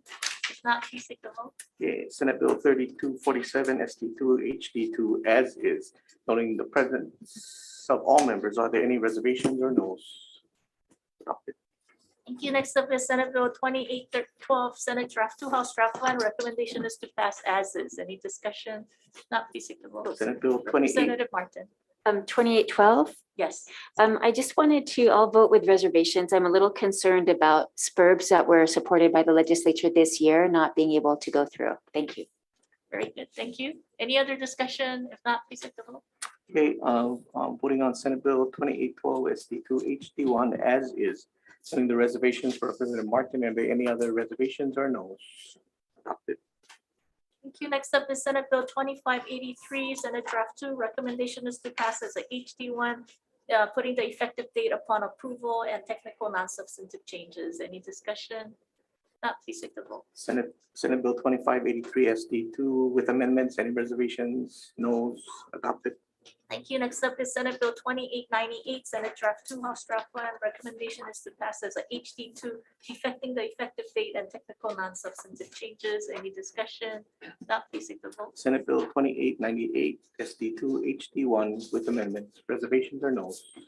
Adopted. Thank you. Next up is Senate Bill 879, Senate Draft 1, House Draft 2. Recommendation is to pass as is. Any discussion? If not, please take the vote. Senate Bill 879 SD1 HD2 as is. Any reservations? No's? Adopted. Thank you. Next up is Senate Bill 2922, Senate Draft 2, House Draft 2. Recommendation is to pass as is. Representative Caruso.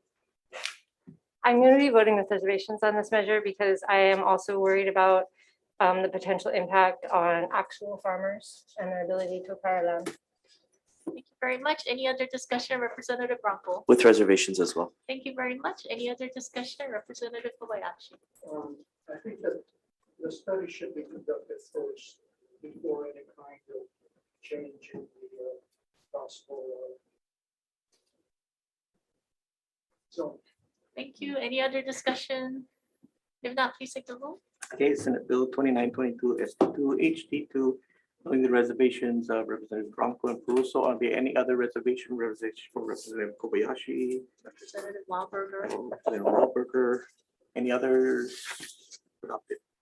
Thank you very much. Next up is Senate Bill 2150, Senate Draft 2, House Draft 1. Recommendation is to pass as a HD2, blanking out the subsidy amount and technical non-substantive changes. Any discussion? Not, please take the vote. Senate Bill 2150 SD2 HD1 with amendments. Reservations or no's? Adopted. Thank you. Next up is Senate Bill 3324, Senate Draft 2, House Draft 2. Recommendation is to pass as is. Any discussion? If not, please take the vote. Senate Bill 3324 SD2 HD2 as is. Reservations or no's? Adopted. Thank you. Next up is Senate Bill 3229, Senate Draft 2, House Draft 1. Recommendation is to pass as a HD2, blanking out the amount and technical non-substantive changes. Any discussion? Representative Kobayashi. Which amount are you blacking out? All of it. All. Thank you. Okay, any other discussion? If not, please take the vote. Okay, Senate Bill 3229 SD2 HD1 with amendments. Reservations or no's? Adopted. Thank you. Next up is Senate Bill 3195, Senate Draft 2. Recommendation is to pass as a HD1, making the effective date July 1, 2022. Any discussion? If not, please take the vote. Okay, Senate Bill 3195 SD2 with amendments. Reservations? No's? Adopted. Okay, next up is Senate Bill 2483, Senate Draft 2, House Draft 1. Recommendation is to pass as is. Any discussion? If not, please take the vote. Senate Bill 2483 SD2 HD1 as is. Reservations, no. Adopted. Thank you. Next up is Senate Bill 2963, Senate Draft 2, House Draft 1. Recommendation is to pass as a HD2, eliminating Section 3 of page 6 and then making the effective date July 1, 2022, and technical non-substantive changes. Any discussion? And the reason for elimination of Section 3, we are not sure if this will have more incurred costs on departments. So we're just taking out Section 3, but then keeping all the other portions intact. And then this is being sent out clean. Okay, any other discussion? If not, please take the vote. Okay, Senate Bill 2963 SD2 HD1 with amendments, reservations, no. Adopted. Okay, next up is Senate Bill 2510, Senate Draft 2, House Draft 1. Recommendation is to pass as is. Any discussion? Representative Caruso. Well, I very much appreciate the work of the chair on energy and environmental protection on this measure and the next two bills that we're looking at. I still want to express concerns. I'll be voting with reservations on all three because I am concerned about our continued subsidization of quote unquote firm energy and the costs that that will create for the taxpayers, for the ratepayers. So, thank you. Thank you very much. Any other discussion? Representative McDermott. I'm just going to cast a no vote. That's all. Thank you. Any other discussion? If not, please take the vote. Okay, Senate Bill 2510 SD2 HD1 as is, only the reservations for Representative Caruso and the no vote for Representative McDermott. Are there any other no's or reservations? Adopted. Thank you. Next up is Senate Bill 2511, Senate Draft 2, House Draft 1. Recommendation is to pass as a HD2, blanking out the amount and technical non-substantive changes. Any discussion? Representative Kobayashi. I think that I agree with the Tax Foundation that it should be clearly non-refundable. That non-residents could not take advantage of this. Thank you. Any other Representative Tam? I agree with what was just said, so I would also be voting with reservations. Thank you very much. Representative Caruso, you had a reservation. Yes, but I also wanted to add that I think that the language should exclude wood biomass for tax credit purposes. Thank you very much. Any other discussion? If not, please take the vote. Okay, voting on Senate Bill 2511 SD2 HD1 with amendments, noting the reservations, Representative Caruso and Tam. Any others? And Representative Kobayashi. Any other reservations? Those adopted. Thank you. Next up is Senate Bill 2478, Senate Draft 2, House Draft 1. Recommendation is to pass as a HD2, blanking out the amount and technical non-substantive changes. Any discussion? No. Representative Kobayashi. Same as the prior Tax Foundation has the point that non-residents can take advantage of this tax credit. Thank you. Any other discussion? If not, please take the vote. Okay, Senate Bill 2478 SD2 HD1 with amendments, noting the reservation, the Representative Caruso and Kobayashi. Are there any other reservations? Representative Tam? Any others? All others vote aye. Adopted. Thank you. Next up is Senate Bill 2070, Senate Draft 1. Recommendation is to pass as a HD1, making the effective date July 1, 2022. Any discussion? If not, please take the Okay, vote. Senate Bill 2070 SD1 with amendments, reservations or no's? No vote. No vote for Representative McDermott. Any other no's or reservations? Adopted. Okay, thank you. Next up is Senate Bill 2196, Senate Draft 2, House Draft 2. Recommendation is to pass as is. Any discussion? Representative Todd. Just reservations. Thank you. Thank you, Representative Tam. Reservations. Thank you, Representative Sayama. Same request. Thank you, Representative Kobayashi. Reservations also. This bill is badly written. The way I read it, you have to have all stalls electric charger ready, including visitor parking stalls.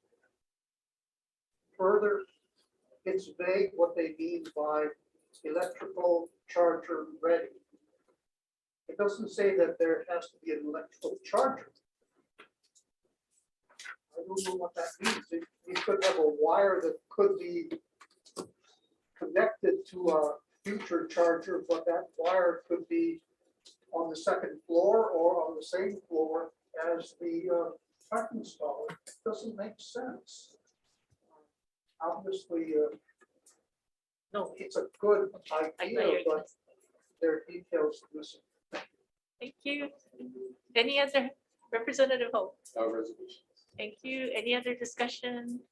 If not, please take the roll. Okay, Senate Bill 2196, SB2, HD2, as is. Yeah, noting the reservation for Representative Holt, Kobayashi, Sayama, Tam, and Todd. Are there any others? McDermott, no. McDermott is no. Yeah. And reservations. Reservation Representative Bronco. Any other? Okay, I'll repeat. We have reservation for Bronco, Holt, Kobayashi, Sayama, Tam, Todd, and a no vote for Representative McDermott. Any others? Adopted. Thank you. Next up is Senate Bill 2290, Senate Draft 1, House Draft 1. Recommendation is to pass as is. Any discussion? If not, please take the roll. Okay, Senate Bill 2290, ST1, HD1, as is. Any reservations? No, adopted. Thank you. Next up is Senate Bill 2474, Senate Draft 2, House Draft 1. Recommendation is to pass as is. Any discussion? If not, please take the roll. Senate Bill 2474, ST2, HD1, as is. Reservations or no? Adopted. Thank you. Next up is Senate Bill 2837, Senate Draft 2, House Draft 1. Recommendation is to pass as a HD2, taking the Humane Society amendments and technical non-substantive changes. Any discussion? Representative Todd. After considering the testimony from the Big Island Invasive Species Council, I'll be voting no. Thank you. Representative Walberger. Thank you, Chair. I will also be voting in opposition to this bill, noting that there are hundreds upon hundreds, maybe even thousands of sick but fed cats in Kanaha on our coastline on Maui. Thank you. Thank you very much. Any other discussion? Representative Sayama. Chair, I'll be voting no. I think it's a little premature to create a special fund before we do the point in time count first. So that's why I'll be voting no on this measure. Thank you very much. Representative Tam. I'll be voting no. I have some doubts on whether or not a spay and neuter program would actually work. Thank you. Any other discussion? Representative Kobayashi. I get a badly written bill. I guess I'm a no. I'm a no. Okay. I mean, a point in time count is a big waste of money, especially for quote, free roaming cats, unquote. And I'm not sure about an income tax checkoff. I agree with the tax foundation on this one again about income tax checkoff. We couldn't even get an income tax checkoff for schools. Libraries, yes, but not schools. How? Any other discussion? If not, please. Okay. If not, please take the roll. Okay, Senate Bill 2837, ST2, HD1, with amendments, noting the no votes of Representatives Kobayashi, Sayama, Tam, Todd, and Walberger. Any other no votes? No vote for Representative Holt. And anybody else? Any reservations? Representative Peruso, and Representative Bronco. Any other reservations or no's? Okay, I'll repeat. Okay, we have reservation for Representative Bronco and Peruso, no votes for Representative Holt, Kobayashi, Sayama, Tam, Todd, and Walber. Correct? Adopted. Thank you. Next up is Senate Bill 2043, House Draft 1. Recommendation is to pass as is. Any discussion? If not, please take the vote. Okay, Senate Bill 2043 SD1 as is. Reservations or no's? Adopted. Thank you. Next up is Senate Bill 3374, Senate Draft 1, House Draft 1. Recommendation is to pass as is. Any discussion? If not, please take the vote. Okay, Senate Bill 3374 SD1 HD1 as is. Reservations or no's? Adopted. Thank you. Next up is Senate Bill 2752, Senate Draft 2, House Draft 2. Recommendation is to pass as is. Any discussion? If not, please take the vote. Senate Bill. Representative Kobayashi. Again, I agree with Tax Foundation. This is a halfway good, non-refundable, but carry forward tax credit. I mean, just plain non-refundable would be better. And don't carry forward. Thank you. Any other discussion? Not, please take the vote. Okay, Senate Bill 2752 SD2 HD1 as is. Any reservations? Representative Kobayashi, any others? Adopted. Thank you. Next up is Senate Bill 2767, Senate Draft 1. Recommendation is to pass as a HD1, making the effective date July 1, 2022. Any discussion? If not, please take the vote. Okay, Senate Bill 2767 SD1 with amendments, reservations or no's? Adopted. Okay, thank you. Next up is Senate Bill 3179, Senate Draft 2, House Draft 1. Recommendation is to pass as a HD2. So let's see. Section 3 will be that the division DNR will establish rule regarding lands in which hunters may operate in cooperation of private landowners. It's establishing that only female deer may be caught, and the bag limits for hunters to claim per unit, timetable, and other parameters as necessary.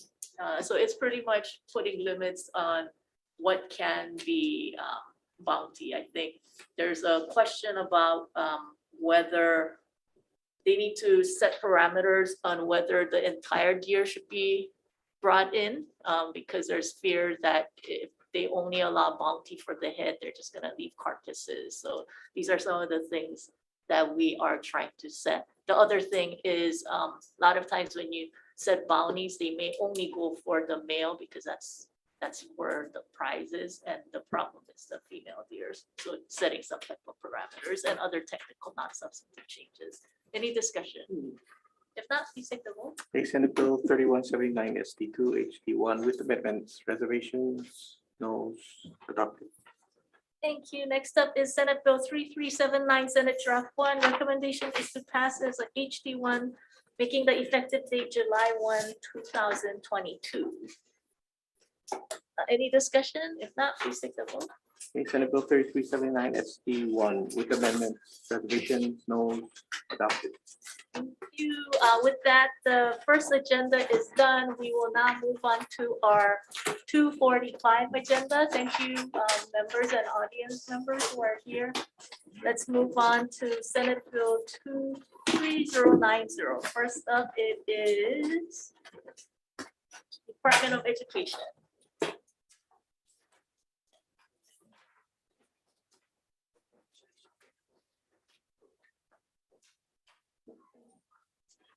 Thank you, Chair, Vice Chair, and members of the committee for hearing the DOE admin bills and for HD1 of the budget.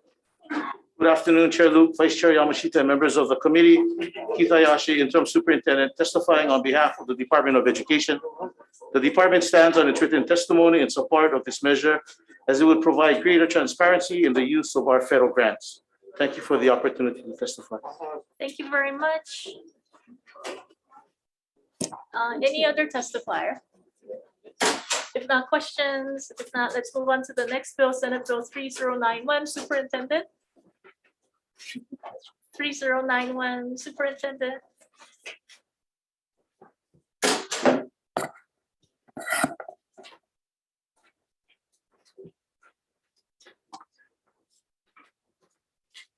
Good afternoon, Chair Luke, Vice Chair Yamashita, members of the committee.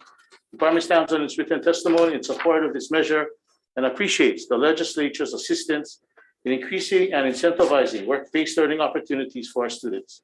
Thank you for the opportunity to testify. Thank you. Any other testifier? If not, questions. If not, let's move on to the next bill, Senate Bill 3092, Superintendent.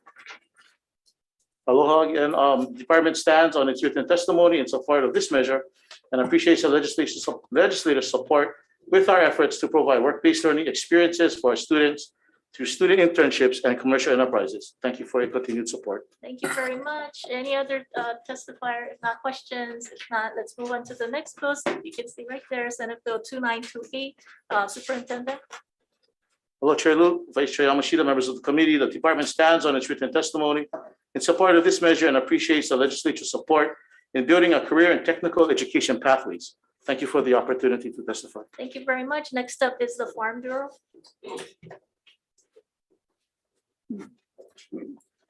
Thank you, Chair, Vice Chair, members of the committee. Brian Miyamoto here on behalf of the Hawaii Farm Bureau. We'll stand on our written testimony in support. Thank you very much. Any other testifier on Senate Bill 2928? If not, questions? If not, let's move on to Senate Bill 2371 on Zoom, DHS. Good afternoon, Chair, Vice Chair, committee members, Joseph Campos, Deputy Director, Department of Human Services here on behalf of Director Betts. The Department of Human Services appreciates the intent, supports this draft, and provides comments. Thank you for allowing me to testify. Thank you very much. Next up, it's the Governor's Coordinator on Homelessness. Good afternoon, Chair Luke, Vice Chair, members. I'm Scott Morishige, Governor's Coordinator on Homelessness and Chair of the Hawaii Interagency Council on Homelessness. I appreciate the intent of the bill and stand on my written testimony submitting comments and suggesting amendments to align the efforts of the working group with the Interagency Council. Thank you for the opportunity to testify. Thank you very much. Next up is Partners in Care. Okay, any other testifier? If not, questions. If not, let's move on to the next bill, Senate Bill 3163. Oh, go ahead. Oh, sorry. I'm sorry. I'm Betty Lou Larson with Catholic Charities Hawaii, Chair Luke, Vice Chair Yamashita, and members. I think we did provide written testimony to you. We're supporting the bill. This is the Ohana Zone bill because it's really critical at this time to extend the expiration date for the Ohana Zone program. Oh, I'm sorry. That's the next one. Oh, I'm sorry. Sorry. Oh, no, it's okay. We'll call you on the next one. Okay, Senate Bill 3168. First up, it is ARP. Thank you very much. Next up, it's Attorney General's Office. Hi, this is Melissa Lewis. Good afternoon, Chair, Vice Chair, and committee members. We've submitted written testimony. The two areas of our comment that we're commenting on are the list of statutes and chapters that would be exempt from contracts entered into by agencies designated by the governor, and then the potential overbreadth of the exempted statutes and chapters and the resulting consequences. Thank you very much. Next up, it is Hawaii Emergency Management Agency.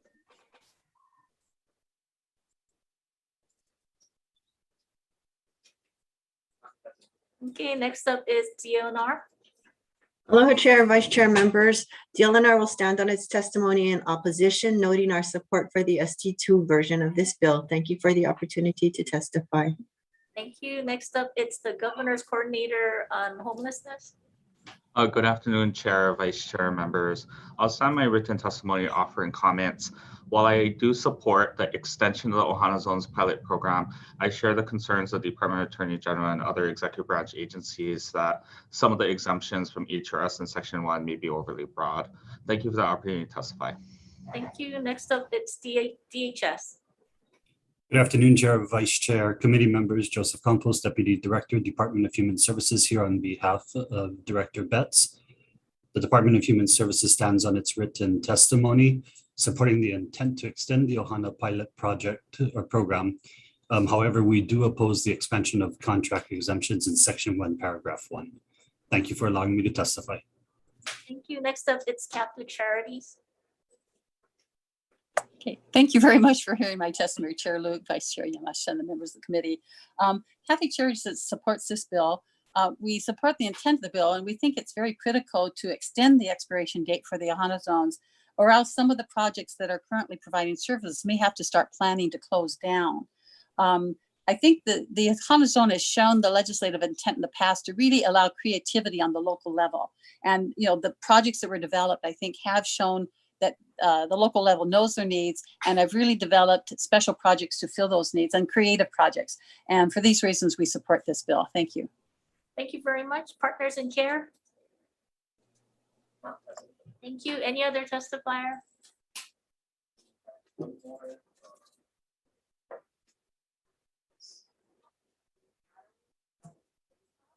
Okay. Hello. Go ahead. This is Adam Weintraub. I'm appearing for Luke Myers, who had a schedule conflict at the last moment. We stand on our testimony with comments, but I would note that we have a serious concern about one of the exemptions which is granted, which it's our understanding could jeopardize Hawaii's ability to participate in the National Flood Insurance Program, which would have serious consequences for property owners in the state of Hawaii. We, in general, take no position on the overall intent of the bill, but our concern is specific to the exemption from HRS 46. Thank you very much. Any other testifier? If not, questions? If not, let's move on to the next bill, Senate Bill 1294. First up, it is Department of Health Executive Office of Aging. Stand in support of this motion, Chair. Thank you. Thank you very much. ARP. Thank you. Hawaii Dental Association. Stand in support, Chair. Thank you very much. Hawaii Chapter of American College of Emergency Physicians. Hello, I'm Bethany Lynn. Thank you for allowing me to testify today. The Hawaii Chapter of the American College of Emergency Physicians stands in strong support, and we are here to answer any questions. Thank you very much. Next up is Don Sands. Go ahead, you can go ahead. Regarding reinstating adult dental Medicaid benefits to maybe as many as 200,000 plus residents. Chair Sylvia Luke, Vice Chair Yamashita, and distinguished members that are still here for the committee. Although I have been one of HOHC's founding members from 2018 to 19, I will not be testifying on behalf of Hawaii Oral Health Coalition, Patrick will. Today I'm testifying to you guys on behalf of private practicing dentists, some of the brightest and some of the most entrepreneur in Hawaii and some in mainland. So we want to stand on our testimony as written that we want to have or advocate for picking a number between option 2 and option 3. Option 2 was written as 20 million, option 3 is 36 million, so half would be like 38 million. And we put 5 essentials that are going to cost some money if we're going to reinstate correctly and keep growing this benefit and keep growing the number of people we can help. So there's 5 essentials in there. One is preventive care. Preventive care is the single best investment we can do in our people and in our systems to provide this. Thank you so much for allowing us to testify. And congratulations to all of you guys who have gotten this far. I want to acknowledge HOHC as being the grassroots, truly grassroots spearhead. That is the reason we're all here today. Thank you. Thank you very much. Next up, it's DHS. Hello, Chair. I'm Judy Moore-Peterson, and members of the committee. I'm Judy Moore-Peterson, representing the Department of Human Services, and we stand on a written testimony, very much appreciating the intent. We do note that, or we do respectfully request that this amount be included in the executive budget, as if it's appropriated through the through a bill, it's one-time funds, and we would prefer to have it be supported in the executive budget. Thank you so much for the opportunity to testify. I'm available for any questions. Thank you. Thank you. Next up is Patrick Donnelly. Aloha, Chair Luke and Vice Chair Yamashita and members of the committee. I'm Patrick Donnelly. I'm the Statewide Oral Health Coalition Manager for the Hawaii Public Health Institute. Stand on our written testimony and support, and just want to briefly add a couple of thoughts. Restoring funds for oral health care is going to be potentially absolutely life-changing for nearly 250,000 of adults in Hawaii. I really can't stress how important this is. Oral health is consistently viewed as separate from the rest of the body, right, in coverage and in practice. And once we begin to value and invest in oral health, I think that's when we really begin to value the whole person. Additionally, we do understand that funding has also been requested in the state budget, and we support and prefer this avenue versus the one-time appropriation, just in order to encourage a more sustainable continuity of coverage for the hundreds of thousands of adults who have gone without it for over a decade. So for both of these reasons, we believe that funding that's in line with at least an option 2, as presented by DHS, is going to be more sufficient to begin addressing the needs of this population. Thank you all so much for your consideration and the opportunity to testify today. Thank you very much. Next up is Aloha Care. Good afternoon, Peggy Mearswell with Aloha Care. We stand in strong support of the measure that would help to restore the adult dental Medicaid benefit. Reinstating this restorative and preventative oral health benefits would help to address whole person care, which echoes the comments just made by HOHC. And we also respectfully request that the fiscal ask be included in the state budget, which helps to support MQD. Thank you so much. Thank you very much. Next up, it is Catholic Charities. Good afternoon, Chair Luke, Vice Chair Yamashita, and members of the committee. Catholic Charities will stand on its written testimony in strong support of this bill. Thank you for allowing us to testify. Thank you very much. Next up, it's Waianae Coast Comprehensive Health Center. Aloha, Chair Luke and members. This is Rich Bettini from Waianae. Obviously, we support this measure, but realistically, if we don't restore the reimbursement level of community health centers for delivery of adult benefits, it can't be sustainable out here. When 80% of your patients have are at 200% of poverty or less, and the majority are Medicaid patients, when you try to sustain a dental practice, you don't have the relief of commercial patients. And it requires infrastructure, it requires being able to retain providers. So really appreciate everybody coming together to support this. Urgently request that the full PPS payment for community health centers be reinstated. Thank you very much. Thank you very much. Next up is Kaili Swan. Okay, next up is State Council on Developmental Disabilities. Okay, any other testifier? If not, questions? If not, let's move on to the next bill, Senate Bill 2280. First up, it is Hawaii Dental Association. Stand in support, Chair. Thank you very much. Next up is Department of Health.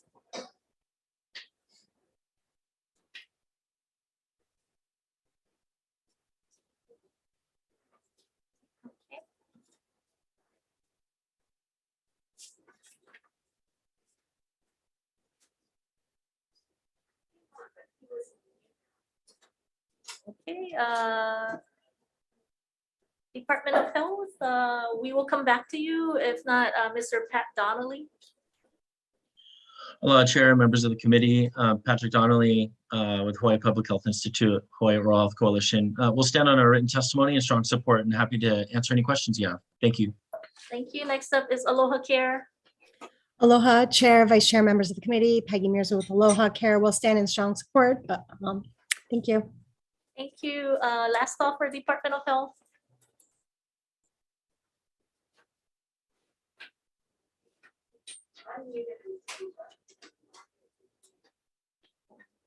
I think you're having some technical difficulties, but we have your testimony and support.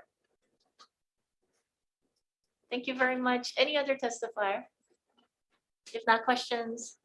If not, let's move on to the next bill, Senate Bill 2624, Department of Health.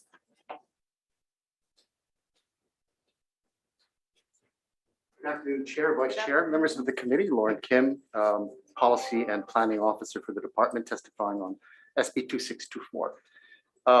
Very quickly, if you don't mind, today is probably the last day the department, my agency, will be testifying before the House Committee on Finance under this current chair's leadership. Just want to express our thanks for your support and leadership over the years through the many environmental outbreaks and disease outbreaks we've been through together. We just appreciate it and thank you. Moving on to SB 2624, the department did submit testimony in support. I'm very sorry, but I forgot to attach the file that requests an amendment. So we are in support. But we have an amendment that if you don't read, I'll read. It's very short. Under subsection A, the Department of Health shall implement a telehealth pilot project. This is the underlined part. The department shall develop a project design in conjunction with the Hawaii Primary Care Association in each catchment area with established community providers before engaging with off-island or out-of-state providers. The department and the established community provider shall finalize the plan no later than 90 days after enactment. If a plan is not finalized within 90 days, the department shall implement the pilot project pursuant to subsection B. And again, we support this measure. COVID has demonstrated the pukas in our community for telehealth and broadband, but we want to make sure in conjunction with the Hawaii Primary Care Association and other established providers that we address the unintended consequences. So for example, if Community Health Center A has contracted with a pediatric endocrinologist for 5 telehealth hours a week, we want to make sure this project doesn't disrupt it, whereas Community Health Center B unwittingly entices that provider with twice the reimbursement. So we just want to take a lay of the land. We want to do this pilot project. We want to be respectful of the author's intent, but it is prescriptive and we do need to have some flexibility. We request some flexibility in making sure that the community partners are comfortable with what goes forward and we don't disrupt what's going on in these very delicate rural areas. Competition is great if we're talking about right across the street, but in these areas, we need to make sure unintended consequences are identified and mitigated. So again, with support, we support and have submitted amendments, and I'll email them to the committee clerk. I'm sorry, I forgot to attach them, and I'll be available for questions. Thank you. Thank you very much. Next up on Zoom, Hawaii Primary Care Association.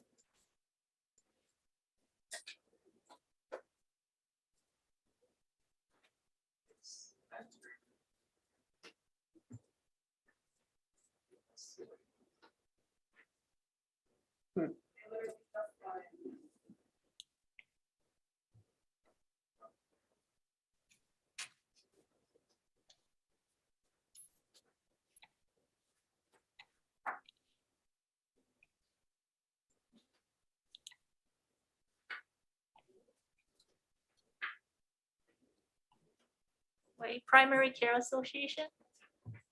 Yes, hi, Eric Abe on behalf of the Hawaii Primary Care Association. We submitted comments on this measure.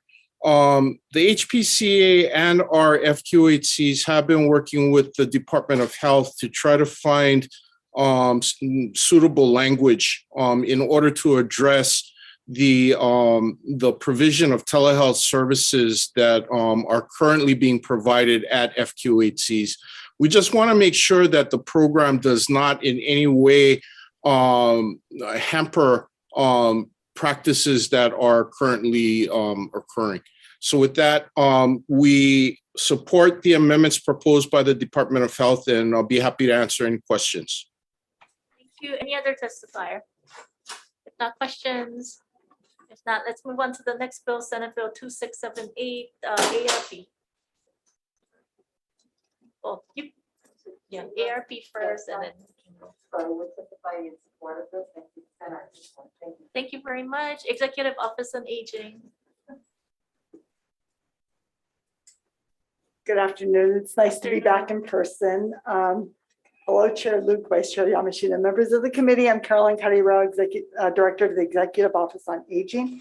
And we support the intent of Senate Bill 2678 for our Hawaii State Health Insurance Assistance Program, which is a program within the Executive Office on Aging. We need to grow this program to meet the demand of our growing aging population. SHIP is the only program that provides free, unbiased counseling and education services to Medicare beneficiaries, their families, caregivers, and soon-to-be retirees. We support the intent, provided that its enactment doesn't replace any priorities in the administrative budget. Thank you. Thank you very much. We have members on Zoom, May Fujii. Yes, thank you. My name is May Fujii. I'm an active volunteer with SHIP for the past 5 years, and I am testifying in support of this bill for funding for the State Health Insurance Assistance Program. I'd like to share 2 experiences that reflect how well our counseling and other services are appreciated by those we serve. After assisting on the phone a newcomer to Hawaii, I was surprised when she came to seek me out at a fair where I was exhibiting to say her issue had been resolved and wanted to give me a warm hug before she left. In another counseling experience, an unhappy beneficiary with a Medicare issue about his plan, did a complete turnaround in the 1-hour counseling session that we had. And he surprised me by saying, I'm calling the president to ask that you volunteers get paid for all that you do. I chuckled, but felt the joy that he would now be able to resolve his Medicare problem and to pursue a better plan. This hour was well spent in counseling and an example of what services are provided by our SHIP volunteers. These lighter moments of humor, along with the gratitude, friendly hugs, and appreciation expressed by our beneficiaries, have given me positive purpose in retirement and heartfelt rewards, blessed by friendships with admirable shipmates. And I'd like to also acknowledge our outstanding staff, our support staff, that I refer to as the wind beneath our sails, who deserve recognition, appreciation, and support at this time. I humbly ask the distinguished members of the Finance Committee for consideration and support of our bill. And this is to expand our services to better serve our beneficiaries, including the increasing number of baby boomers, our beloved kupuna, who deserve smooth sailing to enjoy the best health services and the best quality of life in their golden years. Mahalo nui loa and aloha kako. Thank you, Ms. Puchi'i. Next up is Tammy Chu. Okay, if not, Ethan Miyamoto. Okay, if not, Sherry Nagatani. Aloha, Senators. First, I would like to apologize on behalf of my colleague, Ethan Miyamoto. He had to attend class, but otherwise, thank you for the opportunity to testify in support of SB 2678, seeking state funding for the Hawaii SHIP program to meet the increasing demands of a growing Medicare population. As a University of Hawaii MSW graduate student specializing in the field of gerontology, I witnessed the increased need for services and support for older adults in Hawaii, specifically for their healthcare-related needs. The Medicare program is complex and difficult to navigate as a student, and twice as likely or more to be for older adults and their families. According to the National Council of Aging, current studies have shown that older adults routinely make mistakes when selecting Medicare plans, resulting in costly consequences detrimental to their overall well-being. Hawaii SHIP educates and helps older adults with their Medicare plan options, questions about current coverage, and identifying potential eligibility for financial assistance. As a graduate student, being told a kind gesture of "thank you so much, you have been such a big help," at first I did not know what to do, has been fueling my drive for advocating the needs of our older adults. Thus, the dedication of 2 full-time employees and a team of kind-hearted volunteers in being the go-to person for Medicare-related questions for the community are the real heroes. Hence, as a future clinician and advocate, I strongly support SB 2678 relating to the State Health Insurance Assistance Program to increase the number of volunteers statewide and to hire additional staff to meet the needs of our kupuna. Mahalo. Thank you very much. Any other testifier wishing to testify on this bill, either in person or on Zoom? If not, questions, Representative Kobayashi. Just a comment. I'm a Medicaid recipient. And it's an exceedingly complicated program. I've had direct experience. Friends of mine have had direct experience with SHIP and found them to be quite knowledgeable. Thank you very much. Any other questions? You got a big heart from Sherry. Okay, any other discussion? If not, let's move on to the next bill, Senate Bill 3367. First up is DHS. Hello, Chair. Oh, sorry, Joe. Hello, Chair, Vice Chair.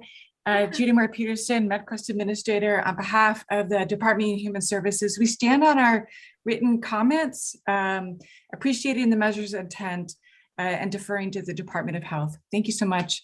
Available for any questions. Thank you. With that, Department of Health.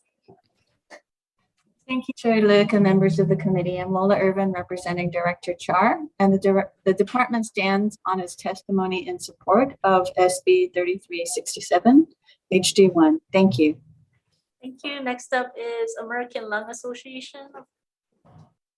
Good afternoon, Chair, Vice Chair, Pedro Haro, Executive Director of the American Lung Association in Hawaii. You have a written testimony. I'd like to note that we're asking for a friendly amendment. I would be remiss if I were not to point out how good I look in turquoise today. I'm wearing turquoise being the color of healthy air. It's fitting that this bill is being heard today, as the Lung Association's Turquoise Advocacy Day is today, where we met with our congressional delegation to talk about the importance of lung cancer research. I had the privilege to sit next to a brave veteran and lung cancer survivor who survived her lung cancer because it was caught early. Exactly what this bill is trying to accomplish for many others who won't be that lucky without the task force that this bill is trying to create. Locally, the issue is dire. Not only is lung cancer the #1 cancer killer in Hawaii, but Hawaii is dead last in diagnosing lung cancer at an early stage. In fact, less than 3% of people at high risk for lung cancer receive an early lung cancer screening. We urge you to please pass this bill and to please appropriate the dollars needed for the task force to move Hawaii from being last in the nation in early lung cancer screenings. And I add, on a personal note, it has been a pleasure to work with the current leadership of this committee. We thank you for your continued partnership. Thank you. Do you see Debbie Shimizu in the back of the room? She's wearing turquoise. Okay. Any other testifier? If not, questions? If not, let's move on to the next bill, Senate Bill 2375. First up, it's DCCA. Good afternoon, Chair Luke, Vice Chair Yamashita, and members of the committee. My name is Rochelle Rocky. I am the Executive Officer for the Social Worker Licensing Program. On behalf of the department, I will stand on our written comments. While the department appreciates the intent of this measure, we would like to ensure that any individual exploring a professional pathway in the practice of social work also comply with HRS Chapter 467E. Any person engaged in the practice of social work, unless specifically exempted from licensure pursuant to HRS Section 467E-6, is subject to licensure by the program. Thank you for the opportunity to testify on this bill. Thank you very much. Next up, it's DHS. Good afternoon, Chair, Vice Chair, committee members. Joseph Campos, Deputy Director, Department of Human Services, here on behalf of Director Betts. The Department of Human Services stands on its written testimony, appreciating the intent of the bill, offering comments, and requesting clarification. Thank you for the opportunity to testify. Thank you. Next up is Community Alliance in Prisons. Aloha, Chair Luke, Vice Chair Yamashita, and members of the committee. Kat Brady testifying on behalf of Community Alliance on Prisons. Thank you so much for hearing this bill. I really love this bill. It actually gives people who are in prison, who are nonviolent and have been through the system, it gives them a chance to explore the social work arena. So we really ask this committee to support this measure and help people explore opportunities that they might never have imagined. So this is really awesome. Thank you.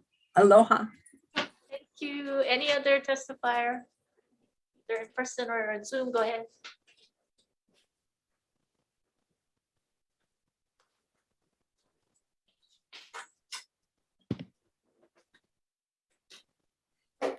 Dear Chair, Vice Chair, and members of the committee, my name is Zhizi Zhong, and I'm testifying as a concerned citizen in strong support of the measure. I'm passionate about social services because I like to help people. And one of the hottest topics right now is the transformation of criminal justice reform. I believe in the criminal justice reform efforts of the state. This measure is a positive step towards criminal justice reform, and it will help to end mass incarceration and recidivism as the measure provides hope and opportunity to those who have once been incarcerated. Data evidence says those who have been incarcerated are likely to be incarcerated again, and therefore we have high rates of recidivism, people who are likely to reoffend. And so we have a lot of people going to jail. What we have is a persistent problem of crime and punishment. It is a vicious cycle that doesn't achieve justice for the people, and it is not in accordance to true democracy. The reflexive response to jail overcrowding is often to build a larger jail, but it is rarely the best solution. The current structure of incarceration in prisons is not sustainable. In regards to cash bail, we're actually housing indigent individuals who have not been convicted of a crime. We can see from recent efforts of cash bail reform and criminal justice reform that there is strong support to move towards innovative solutions instead of doing what we have always done. Hawaii's high recidivism rate demonstrates the inefficiency of our current criminal justice system in providing inmates with resources that will allow them to be positive contributors to their communities once released. Providing communities with necessary services like rehabilitation and mental health and vocational training are innovative solutions. Investing in these initiatives has been proven to cost less than sending someone to jail, and it also reduces crime rates and recidivism. The measure's intent to provide training and vocational opportunities for those who have been incarcerated fights the stigma that those who have done something wrong deserve punishment instead of redemption. But isn't true justice achieved when incarcerated people are given the chance to turn their life around and become positive contributors to society? In 2018, the US Senate passed the First Step Act, a bipartisan effort aimed at curbing recidivism. It was spearheaded by the Senator Tim Scott, who wants to aid those behind bars by helping them transition back into civilian life. Scott, the junior senator from South Carolina, was an original co-sponsor of the First Step Act. It is necessary for the state legislature to move towards innovative solutions in regards to criminal justice reform. And so it is imperative for the legislature to consider passing this measure. Thank you for the chance to testify. Thank you. Any other testifier? If not, questions. If not, let's move on to the next bill, Senate Bill 2276. First up, it is Board of Acupuncture. Good afternoon, Honorable Chair Luke and Honorable Vice Chair Yamashita. Go ahead. Hi. Oh, wait. Good Oh, sorry. Okay. The Board of Acupuncture, not Hawaii Acupuncture Association. Okay, go ahead. Good afternoon, Chair and members of the committee. This is Rise Doi, Executive Officer for the Board of Acupuncture, and we'll stand on our written testimony in support. Thank you. Thank you very much. Okay, now Hawaii Acupuncture Association. Go ahead. Hi. Good afternoon, Honorable Chair and Vice Chair. I'm Dr. Barbara Ota, and we stand by our testimony and are in strong support of this bill. Thank you so much for your time. Thank you. Next up is Jeffrey Tice. Good afternoon, Chair, Vice Chair, and committee members, and I too stand by my written testimony in strong support of this bill. Thank you. Any other testifier, either in person or on Zoom? Yes, coming up.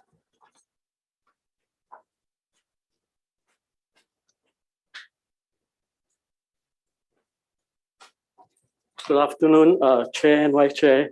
Thank you for the opportunity to testify. My name is Waiholo, and I run an acupuncture school here.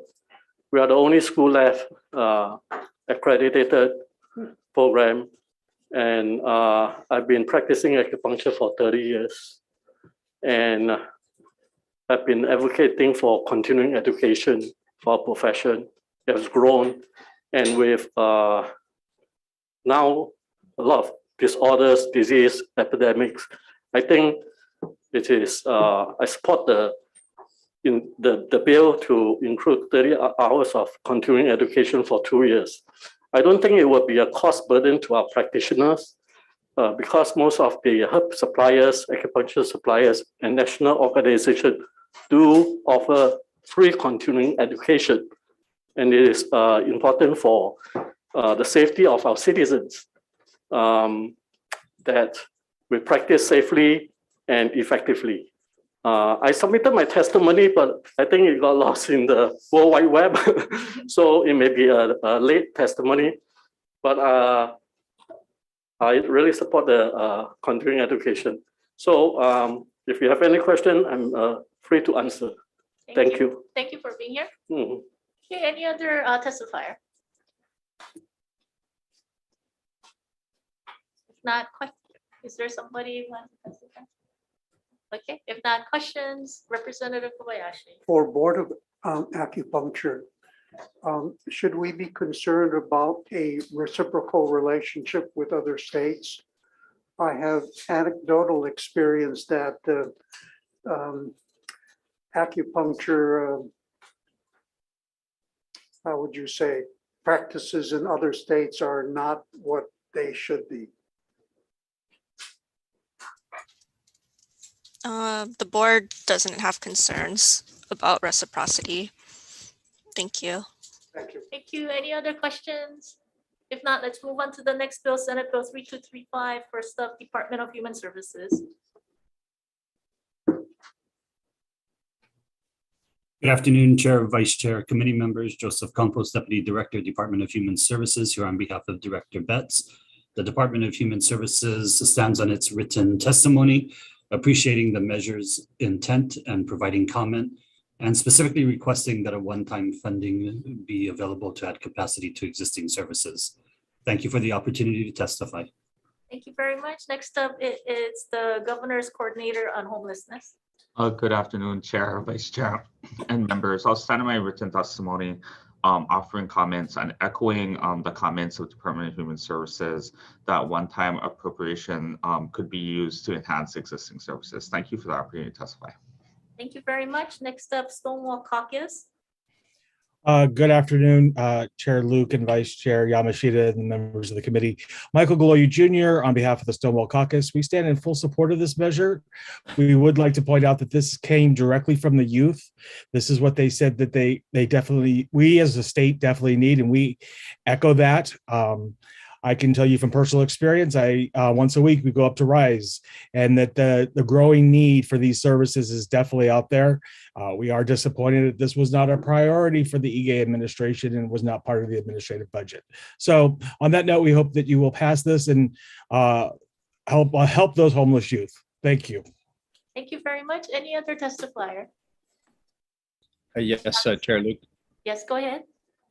This is Winston Welch. I am representing the Hawaii Rainbow Chamber of Commerce, and we stand in strong support of this bill, just based on the reasons for the bill.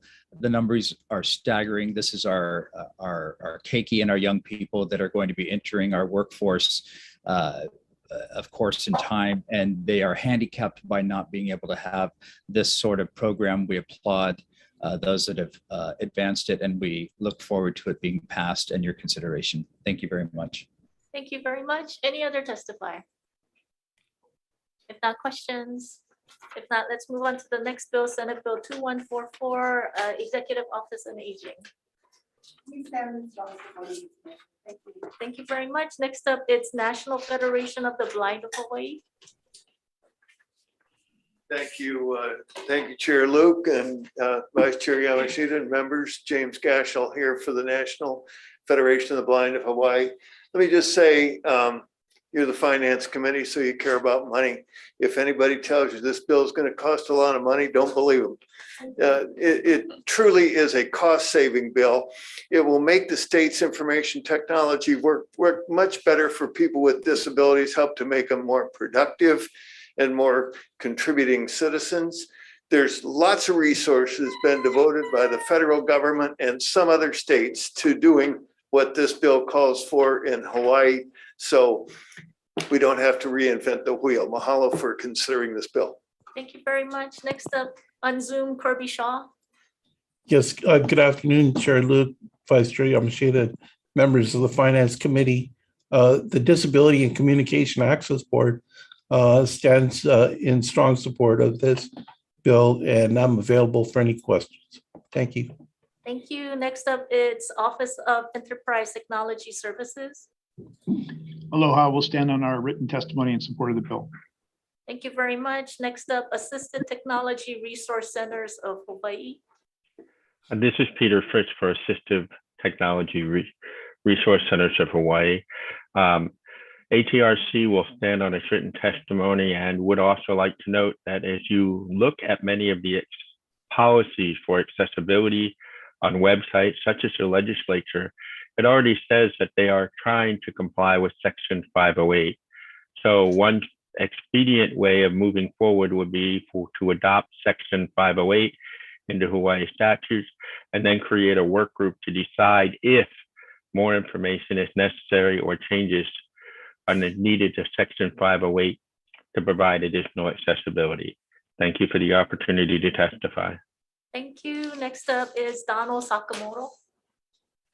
Good afternoon, Chair, Vice Chair, and members. Name is Dado Sakamoto. I'm a blind individual for many years now. Use technology a lot. I belong to the National Federation of Blind Hawaii.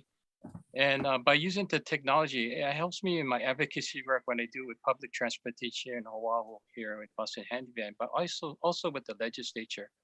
So for instance, to get my testimony to you folks through the Capitol portal was a real issue for me as a blind person using JAWS technology screen reader. But with the luck of the help of my representative, Scott Matayoshi's office, as well as other representatives in the state, I was able to submit my testimony to the Capitol website. The time is now to have standards in place. This is the 21st century, and we have to prepare and bring us forth so that disabled people have the capabilities in this technology. And famous quote, by failing to prepare, you're preparing to fail, by Benjamin Franklin. So let's prepare and pass this bill on and enact it so we can have the best technology for those like myself and others who are disabled to be able to use it in the 21st century. Thank you. Aloha. Thank you. Any other testifier? If not, questions? If not, let's move on to the next bill. Senate Bill 2125. First up, it's Hawaii Food Industry Association. Okay, that's all the testifier. Any other testifier, either in person or on Zoom? If not, let's move on to the next bill, Senate Bill 2923, Hawaii State Fire Council. Hello, Madam Chair, Vice Chair, and committee members. Wayne Masuda on behalf of the State Fire Council. State Fire Council is made up of the 4 fire chiefs in different counties. We've submitted written testimony in support of Senate Bill 2923. Thank you. Any other testifier? If not, questions? If not, let's move on to the next bill, Senate Bill 2376, Department of Taxation. Thank you, Chair, committee members. The nexus of this bill is we've been having some bad checks. And so now we want to sell tobacco stamps only for cash only or certified check. Currently, we only have one customer that uses credit, and it's an international food chain, so they can easily give us a certified check. Thank you. Thank you very much. Tax Foundation. Thank you, Chair, Vice Chair, members of the committee. Tom Yamachika from Tax Foundation. We will stand on written testimony, generally concurring with the department. Thank you very much. Any other testifier? If not, questions? If not, let's move on to the next bill, Senate Bill 2377, Director Choi. Thank you, Chair. Currently, I only have a criminal statute for non-cooperative taxpayers. This is a less onerous approach to do it. So instead of using the criminal statute, I would like to have a civil statute. Thank you. Thank you very much. Tax Foundation. Thank you, Chair, Vice Chair, members of the committee. Tom Yamachika from Tax Foundation. We are very concerned with this bill as it's presently drafted. It's very vague. There are no standards regarding what a reasonable request for records is. There is no standards defining what is a timely manner. There are no standards defining what is a department's correspondence or inquiry. Could be a oral request during a phone call. And there are no standards whether the penalty can or should be imposed multiple times within the same examination. So for these reasons, we are very concerned about this bill, and we'd be happy to answer any questions. Thank you. Thank you very much. Any other testifier? If not, questions? Representative Kobayashi. Would Tax Department like to respond or comment on Tax Foundation? Absolutely. To all Tom's questions, there's none of those criteria in the criminal statute right now. So I'm using the criminal statute. So I think this is still a less onerous approach, a little gentler approach. The criminal statute is a nuclear option, and that's the only thing I have currently. So I would prefer to have something less than that. Thank you. Thank you very much. Any other questions? If not, let's move on to the next bill, Senate Bill 2378, first up, Department of Taxation. Thank you. This bill is for paid border review. As you know, the cases are getting harder and harder and harder, and we can never get volunteers to get on the volunteer board of review. There's also that ethics standard, which has a cooling off period for people who do serve on that particular board. It's time for a paid board review. Thank you. Thank you very much. Tax Foundation. Thank you, Chair, Vice Chair, members of the committee. Tom Yamachika from Tax Foundation. We'll stand on our written comments. Thank you. Any other testifier? If not, questions? If not, let's move on to Senate Bill 2379. Director Choi. Thank you, Chair. Isaac Choi, Department of Taxation. This is the section that brought in $31 million last year. We're just expanding its duties because it's a very, very successful unit. Thank you. Thank you. Tax Foundation. Thank you, Chair, Vice Chair, members of the committee. Tom Yamachika for Tax Foundation. We have submitted extensive written testimony. We think this is just a budget artifice to basically prevent or get around the appropriations process at the legislature. For that reason, we're very concerned about this. We're happy to answer any questions. Thank you very much. Any other testifier? If not, questions? If not, let's move on to the next bill, Senate Bill 3337, DBED. Good afternoon, Chair, Vice Chair, members of the committee. Chung Chang, Deputy Director for DBED. The department appreciates the legislature for hearing this bill all through the committees. It allowed the department to rally around the theme of economic disaster mitigation, economic diversification, import substitution, and community development, and identify projects and funding needed for those projects that would have high impact for the community. I do want to ask, we make one revision to our testimony. We're going to ask to remove section 3.2a that requests $1 million for digital literacy training in partnership. Happy to announce that we were able to secure federal funding for that. Thank you. Thank you very much. HTDC. If not, Hunt Companies. Good afternoon, Chair Luke, Vice Chair Yamashita, members of the committee. Myung-Oh here on behalf of Hunt Development. We do ask for the committee's consideration for inclusion of Saratoga Avenue, Kalailoa infrastructure improvement. It is a developing community here on Oahu. We do have about a little over 500 acres out of the Kalailoa Community Development District.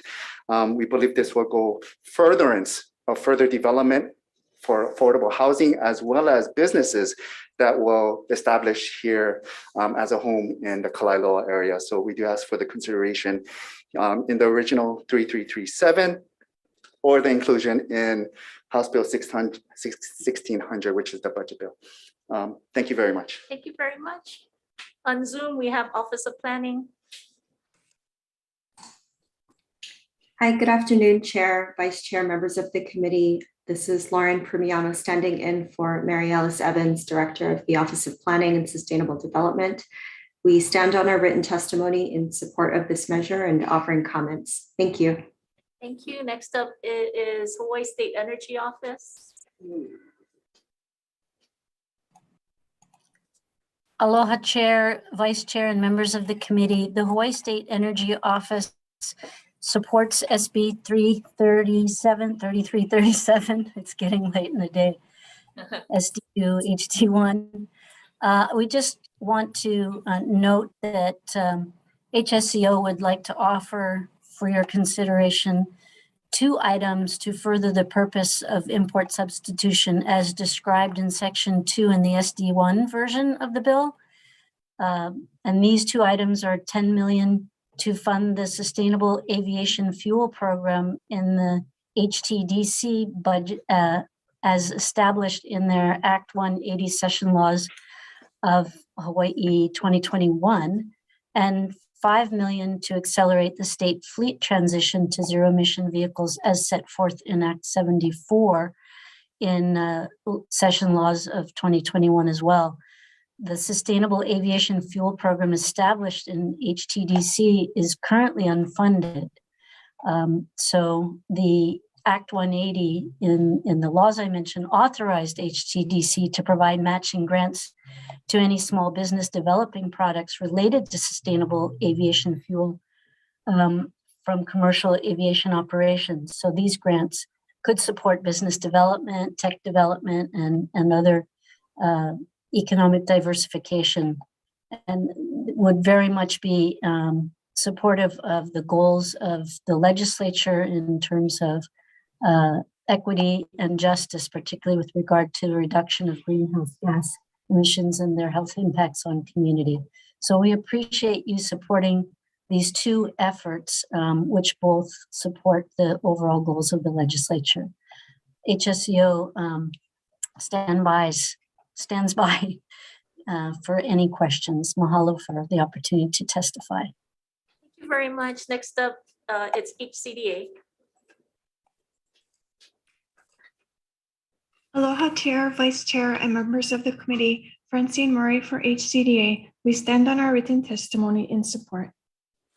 Thank you. Next up, it is Hawaii Green Infrastructure Authority. Good afternoon, Chair, Vice Chair, and members of the committee. Gwen Yamamura with the Hawaii Green Infrastructure Authority. We stand on a written testimony in support and wanted to mention that with the significant increase in electric utility rates, it is even more critical to ensure energy justice for our under-resourced communities. Thank you. Thank you. Any other testifier? If not, questions?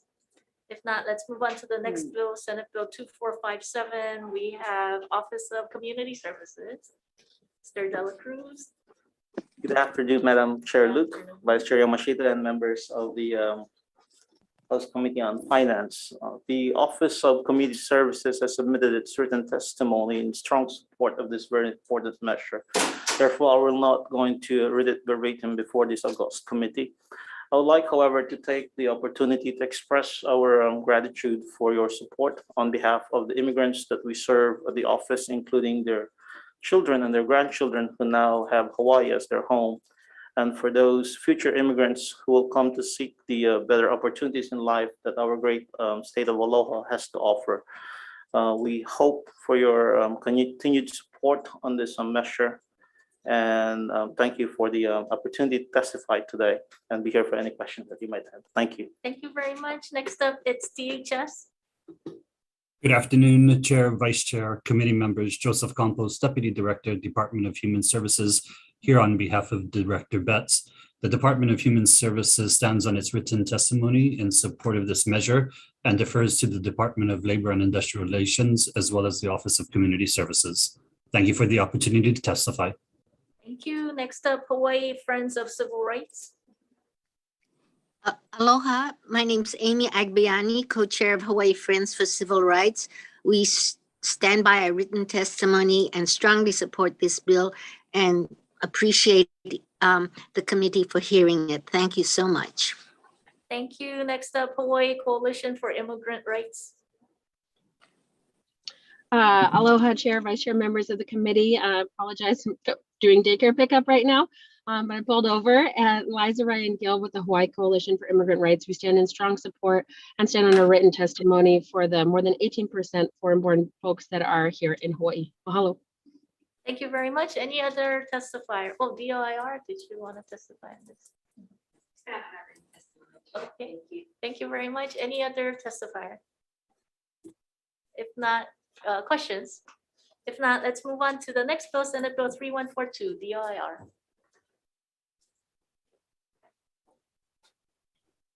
Good morning, Chair. Good afternoon, Chair and Vice Chair Yamashita and members of the committee, and Eustachio, Director, Department of Labor. We stand on our written testimony in support of this measure, and I'm available for any questions. Thank you. Thank you very much. Any other testifier? If not, questions? If not, let's move on to Senate Bill 3113, first up, ARP. Thank you. Executive Office of Aging. Good afternoon, Chair, Vice Chair, members of the committee. Carolyn Karirao with the Executive Office on Aging. And first of all, thank you so much for adding this measure to the agenda today. This bill is related to the Kapuna Care Program, and the purpose is to incorporate the Kapuna Caregiver Program with the Kapuna Care Program. We are not getting rid of the Kapuna Caregiver Program, but taking the best elements from that program and merging it with the Kapuna Care Program. As a caregiver, it's very important that we realize what our caregivers do for families and to support our caregivers. By doing this, we're enhancing the program by adding both caregiver support services and respite services to the array of services that are offered by the program. And we're also going to improve government efficiency by merging the programs with a dual purpose of providing services, seamless services to both the older adults and their caregivers. And we do just ask for a minor tech amendment on page 5, line 20, to change the services of chores with an S to chore. It aligns with our federal reporting requirements. And we thank you for the opportunity, and I'm available for any questions. Thank you. Next up, it is Gary Simon. Thank you, Chair. Policy Advisory Board for Elders that comments that's the one that's supported. Thank you very much. On Zoom, we have Alzheimer Association. If not, anyone else wishing to testify on this bill? If not, questions? If not, let's move on to the next bill, Senate Bill 2670 DHS. Good afternoon, Chair, Vice Chair, committee members. Joseph Campos, Deputy Director, Department of Human Services, here on behalf of Director Betts.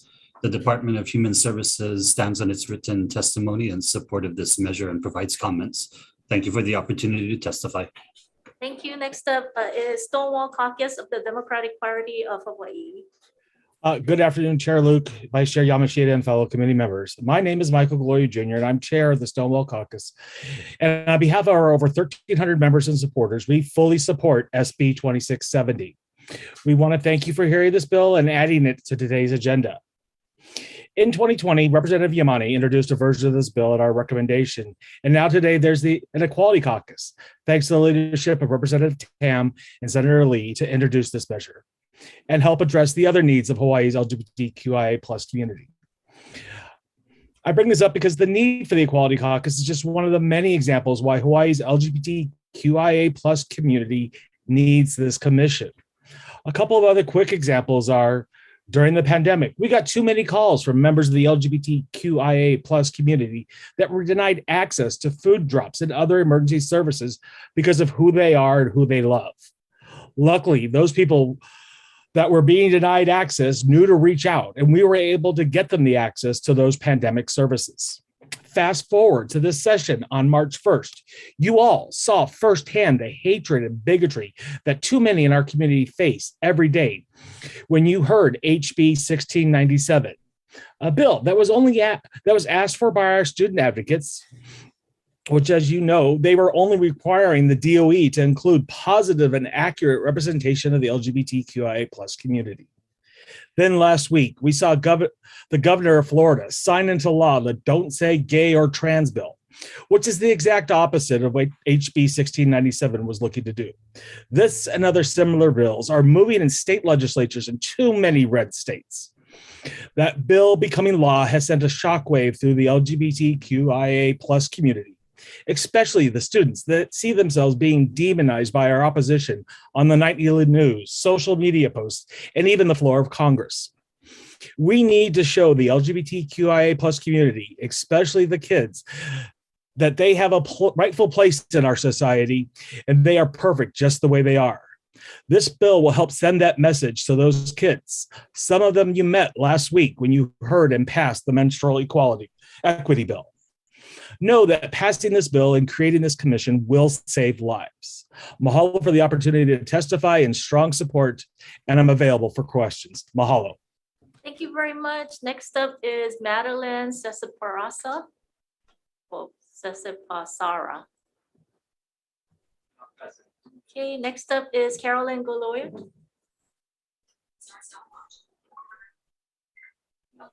Okay, any other testifier? If not, yes. Yes, Chair. Okay. If I can testify. No, go ahead.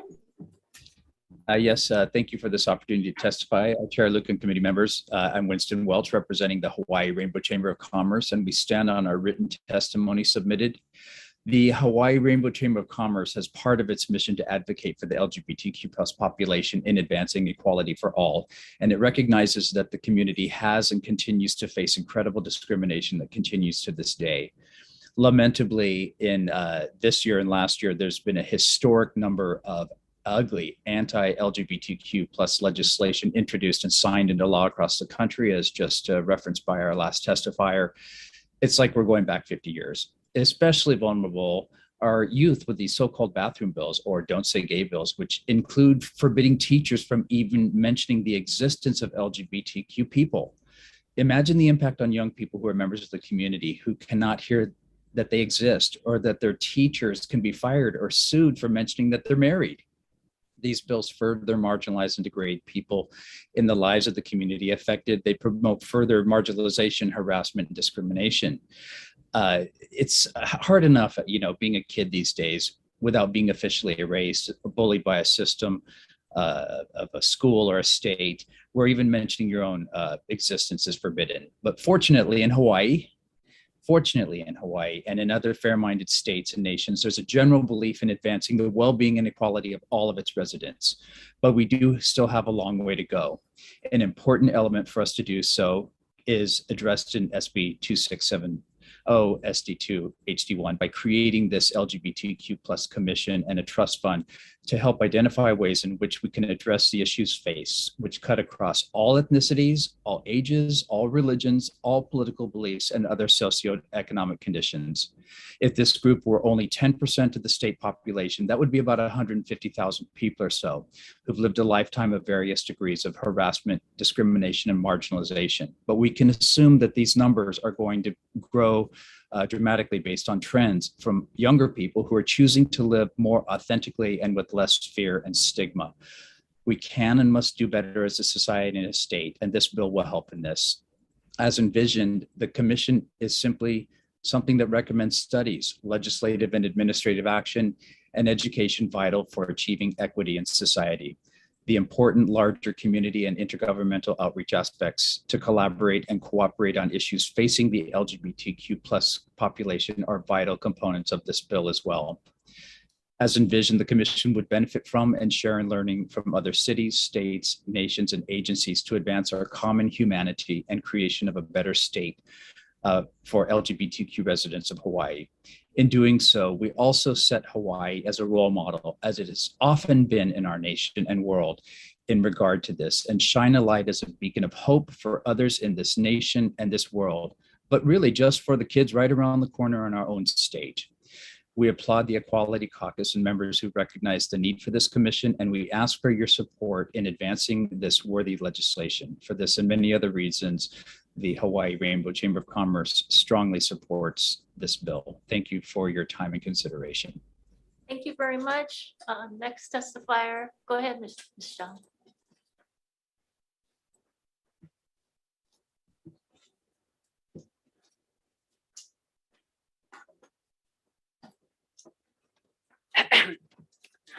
Good afternoon, Chair, Vice Chair, and members of the committee.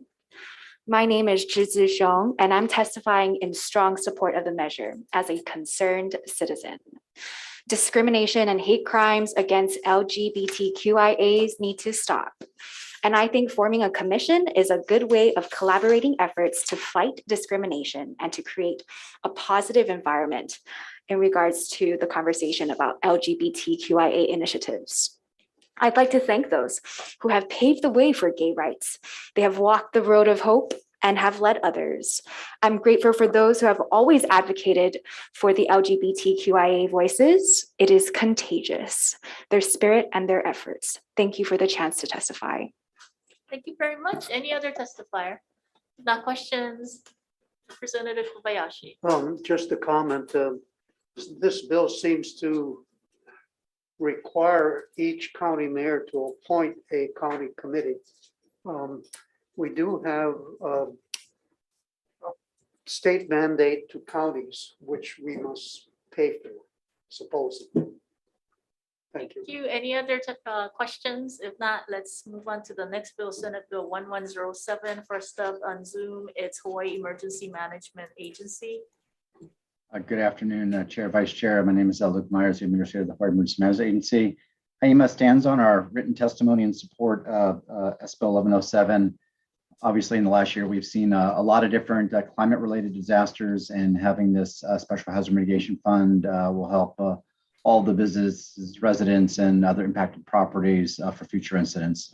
Thank you for your time. Thank you. Next up, it's Department of Defense.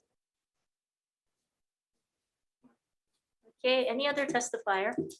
If not, questions. If not, let's move on to the next bill, Senate Bill 1112, Department of Defense. Hey, good afternoon, Chair Luke, Vice Chair Yamashita, and members of the Committee on Finance. I'm Brigadier General Steve Logan, the Deputy Adjutant General for the State of Hawaii, Department of Defense. The department stands on its written testimony in support of Senate Bill 1112, SD2, and HD1, and we remain available to answer any questions you might have. Thank you for your time. Thank you. Any other testifier? If not, questions. If not, let's move on to the last bill, Senate Bill 3335. We have Civil Air Patrol.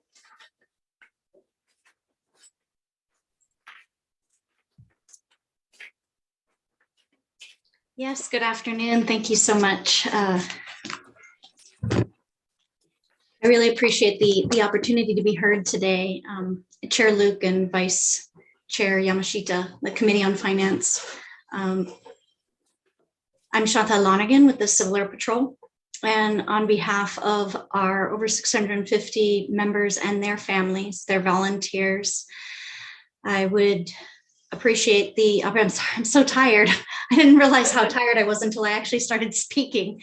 So I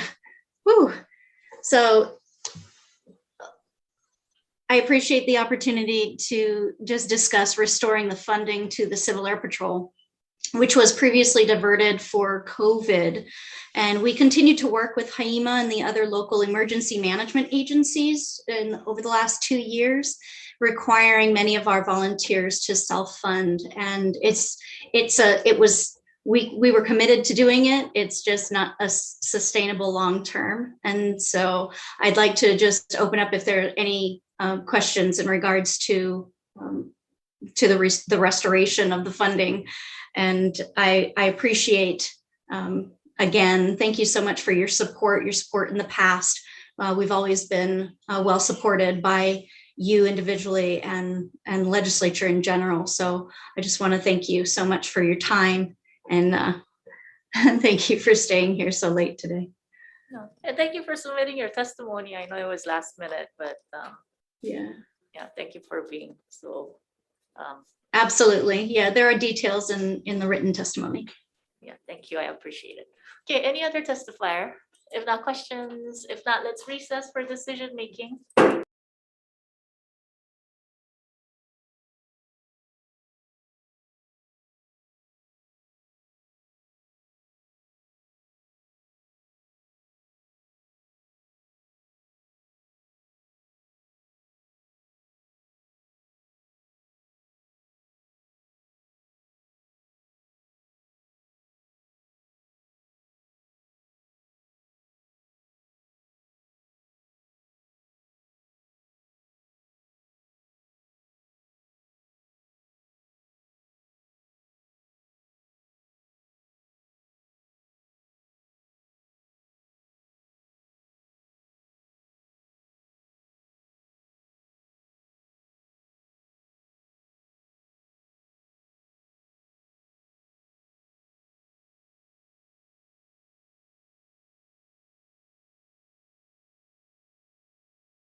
Good afternoon, Committee on Finance will come to order. We will have decision-making on our 2:45 agenda, followed by decision-making on our 3 PM agenda.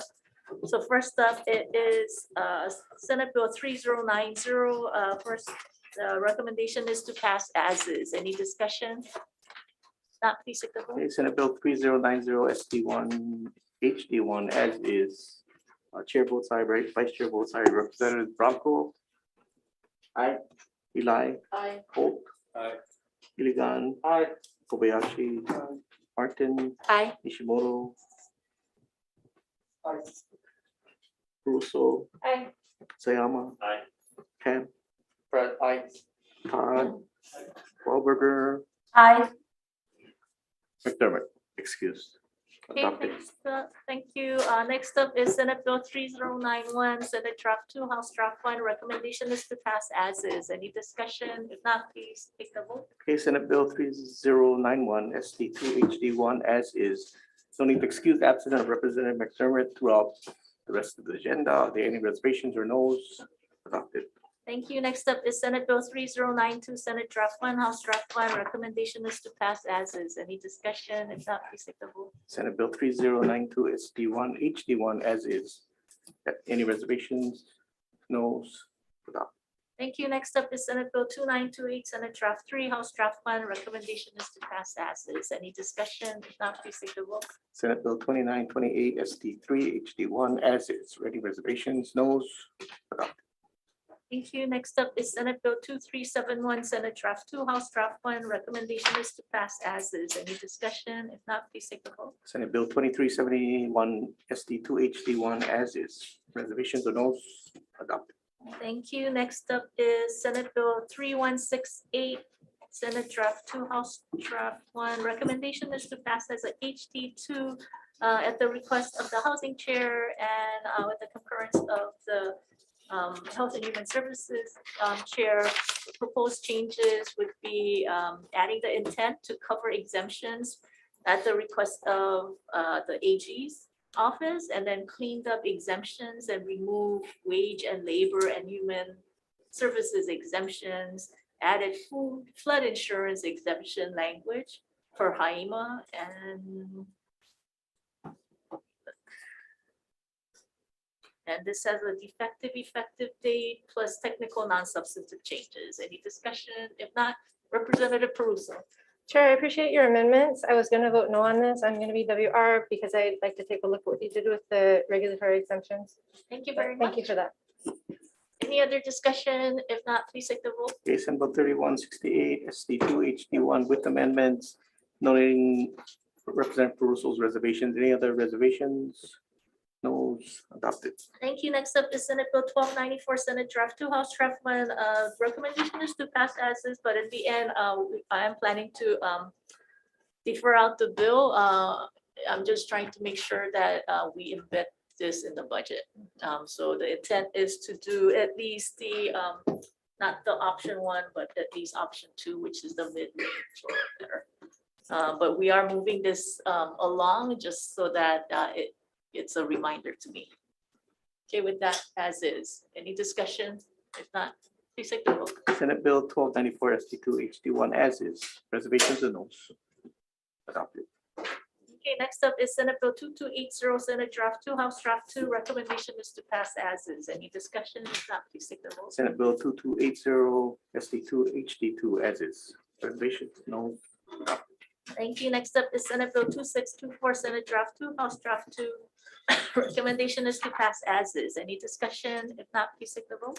Senate Bill 2624 SD2 HD2 as is. Reservations? No. Adopted. Thank you. Next up is Senate Bill 2678, Senate Draft 2, House Draft 1. Recommendation is to pass as is. Any discussion? If not, please take the vote. Senate Bill 2678 SD2 HD1 as is. Reservations? No. Adopted. Thank you. Next up is Senate Bill 3367, Senate Draft 2, House Draft 1. Recommendation is to pass as is. Any discussion? If not, please take the vote.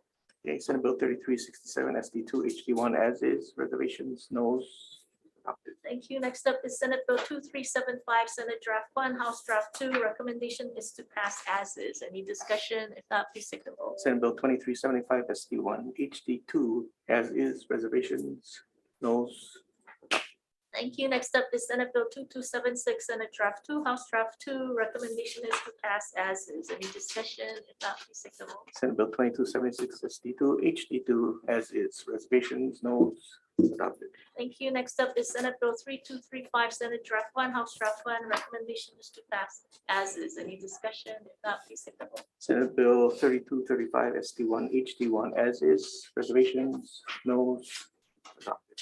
Okay, next up is Senate Bill 2144, Senate Draft 1, House Draft 1. Recommendation is to pass as is. Any discussion?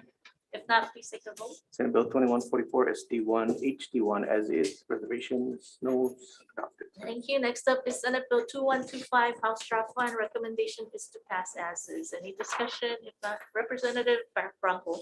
Many of the businesses in my district suffered from fines during the pandemic because of confusing guidance from the executive branch, Chair? COVID. Oh, wait, hold on. And so I will be voting no on this measure. Okay, Representative Wahlberger.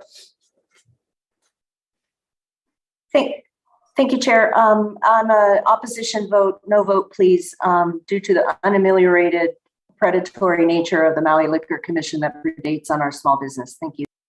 Thank you very much. Any other discussion? If not, please take the vote. Okay, Senate Bill 2125 HD1 as is. Noting the no votes of Representative Bronco and Wahlberger. Any other no votes? Reservations? Adopted.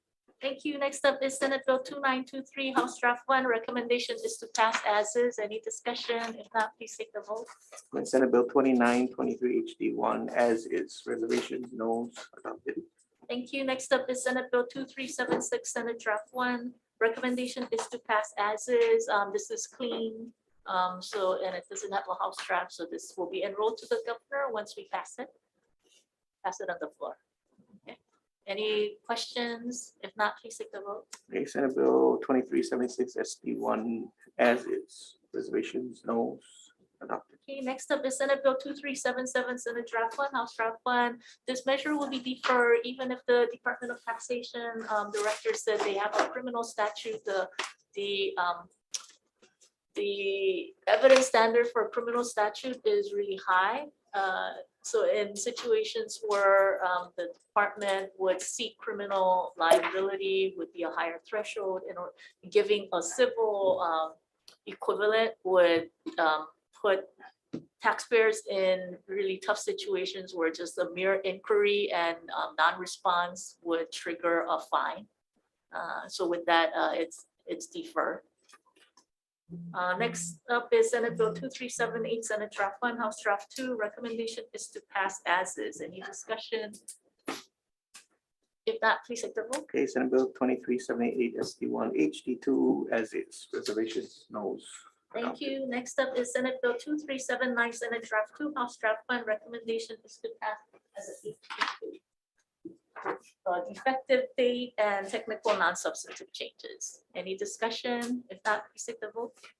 Okay, Senate Bill 2379 SD2 HD1 with amendments. Any reservations? Noes?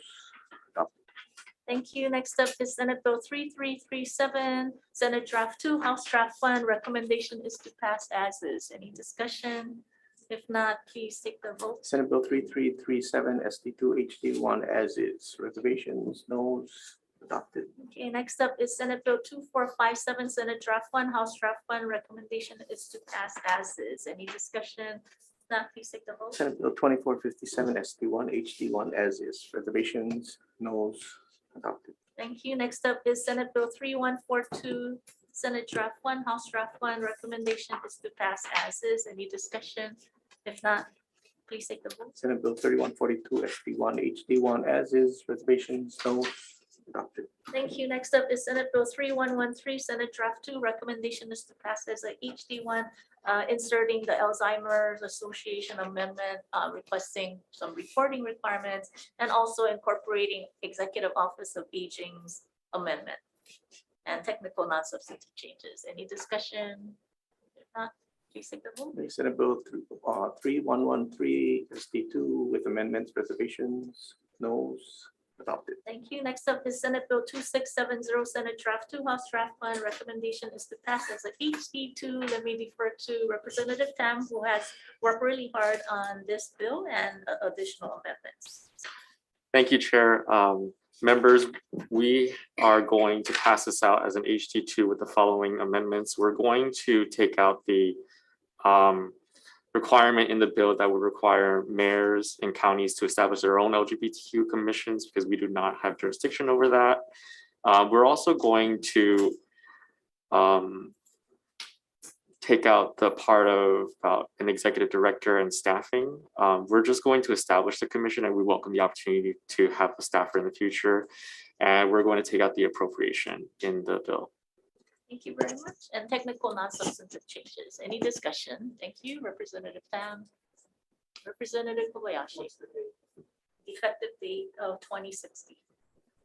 Thank you. Any other discussion? If not, please take the vote. Okay, Senate Bill 2670 SD2 HD1 with amendments, any reservations, noes, adopted. Thank you. Next up is Senate Bill 1107, Senate Draft 2, House Draft 1. Recommendation is to pass as is. Any discussion?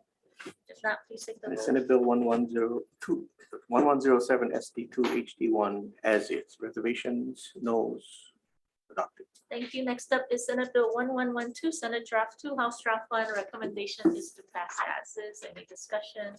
If not, please take the vote. Okay, Senate Bill 1112 SD2 HD1 as is. Reservations, noes, adopted. Thank you. Next up is Senate Bill 3335, Senate Draft 1, House Draft 1. Recommendation is to pass as is. Any discussion? If not, please take the vote. Senate Bill 3335 SD1 HD1 as is. Reservations, noes, adopted. Thank you. Now moving on to our 3 p.m. agenda. First up is Senate Bill 2782, Senate Draft 1. This is the collective bargaining for Unit 1. So the recommendation is to pass as a HD1 incorporating the GM message and will be upon approval. Any discussion? Not, please take the vote. Okay, Senate Bill 2782 SD1 with amendments and reservations, noes, adopted. Thank you. Next up is Senate Bill 2790, Senate Draft 1. Recommendation is to pass as a HD1 incorporating the amounts in the governor's message for Unit 9 and upon approval. Any discussion? Not, please take the vote. Okay, Senate Bill 2790 SD1 with amendments, reservations, noes, adopted. Thank you. Next up is Senate Bill 2791, Senate Draft 1. House Draft 1 will be deferred because WAM has already passed out an equivalent bill for Unit 10 in House Bill 2090. Next up is Senate Bill 3289, Senate Draft 2, House Draft 1. This is the Hawaii retirement savings. Let me go through some of the changes. Let me just initially thank ARP and DOIR for stepping up to help bring the bill to what it is today. This is actually the first in the nation where we will have a opt-in scenario. But after having discussion with the labor chair and ARP, what we have found is that in an opt-in situation, we need to have incentive and encouragement to encourage individuals and educate individuals on the need for this program. So with that, these are some of the highlights, and I'll go through additional changes. In this opt-in program, the state will be providing a $500 match to the first 50,000 participants. And the reason why we looked at a 50,000 participant level is even with an opt-out provision, I think AARP's goal was to try to capture about 60,000 people. So we wanted to make it just as impactful for an opt-in as it would have been an opt-out. So the first 50,000 will have a match of $500. There will be the amount that the state will be committee is $25 million because that's $500 times 50,000. And in addition to the $25 million, which will be deposited into the special fund, we will also be providing $1.255 million, $1,255,000 to the Department of Labor for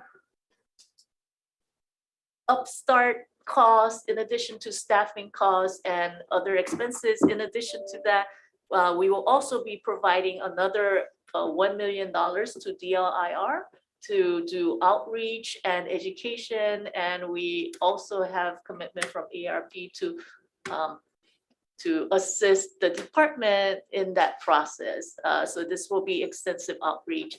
We anticipate that this will take some time before the program gets going. So in addition to that, on page 2, the cover employer, it will eliminate the requirement that the employer has to be in business for 2 years.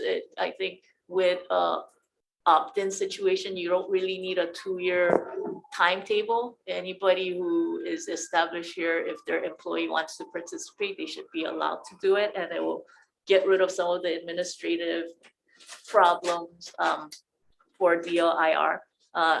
In addition to that, on pages 12 and 13, as opposed to prescriptive language, we will be changing it to a permissive language throughout.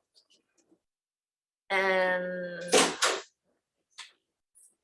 it also has on page 27, it allows for flexibility for the Department of Labor to start the program earlier as opposed to waiting for the task force and implementation to occur, because we want to give a lot of flexibility for Department of Labor to get this program going. And then it also has other corresponding changes that the department has asked for. And if you can give us some leniency in continuing to massage this language with the department and ARP. But we wanted to thank you, members, for your indulgence. I know this has been a long process, and especially ARP for going through many of the renditions of this program. But I think this will be really successful, especially the setting that we have. And hopefully the opt-in with an incentive program will really encourage other states to look at us as a model and perhaps implement some similar programs. So we're very excited to be basically first in the nation on this type of program. So thank you, ARP, for your continued work. And thank you, Department of Labor. I know you folks went through a lot with everything else, and then to take on this massive challenge. Heartfelt gratitude to you for wanting to step up and help in this regard. So with that, and so this will have upon approval date and other technical, some cleanup language as may be necessary. Any discussion? Okay, with that, please take the vote. Okay, Senate Bill 3289 ST2 HD1, the few amendments. Any reservations or no's? Adopted. Okay, thank you very much. Thank you very much, everybody. Okay, with that, let's move on to the next bill, Senate Bill 573, Senate Draft 1. Recommendation is to pass as a HD1. The Water Land Chair has indicated this is good to go. So HD1 will be upon approval with technical non-substantive changes. Any discussion? If not, please take the vote. Okay, Senate Bill 573 SD1 with amendments. Any reservations? No's? Adopted. Okay, next up is Senate Bill 2398, Senate Draft 2, House Draft 1. Recommendation is to pass as a HD2, making the effective date upon approval and technical non-substantive changes. Any discussion? Not, please take the vote. Okay, Senate Bill 2398 SD2 HD1 with amendments. Any reservations? No's? Adopted. Okay, lastly, Senate Bill 1138, Senate Draft 2, House Draft 1. This is a bill that got deferred last year. Upon reconsideration, the recommendation is to pass as a HD2 as opposed to providing emergency authorizing emergency spending ceiling. We will be inserting this with providing a budgetary ceiling. I think initially they were looking at about $500,000 in ceiling, but in the meantime, we will work with DHS to come up with an appropriate budget ceiling, and we will be removing language about emergency spending ceiling authorization and authorizing expending beyond the approved ceiling. So we will basically inserting a budgetary ceiling for this program. This is an unusual program where the ceiling is statutorily set, which doesn't give flexibility to the department. So we will be removing that and then making it budgetary ceiling, just like other programs. And other technical non-substantive changes and other cleanup language and keeping the effective date defective for conference. Any discussion? If not, please take the vote. Okay, Senate Bill 1138, ST2, HT1 with amendments, reservations, noes. Okay, so this concludes the hearings for all the Senate bills. So thank you very much for all your cooperation and indulgence. Hearing is adjourned.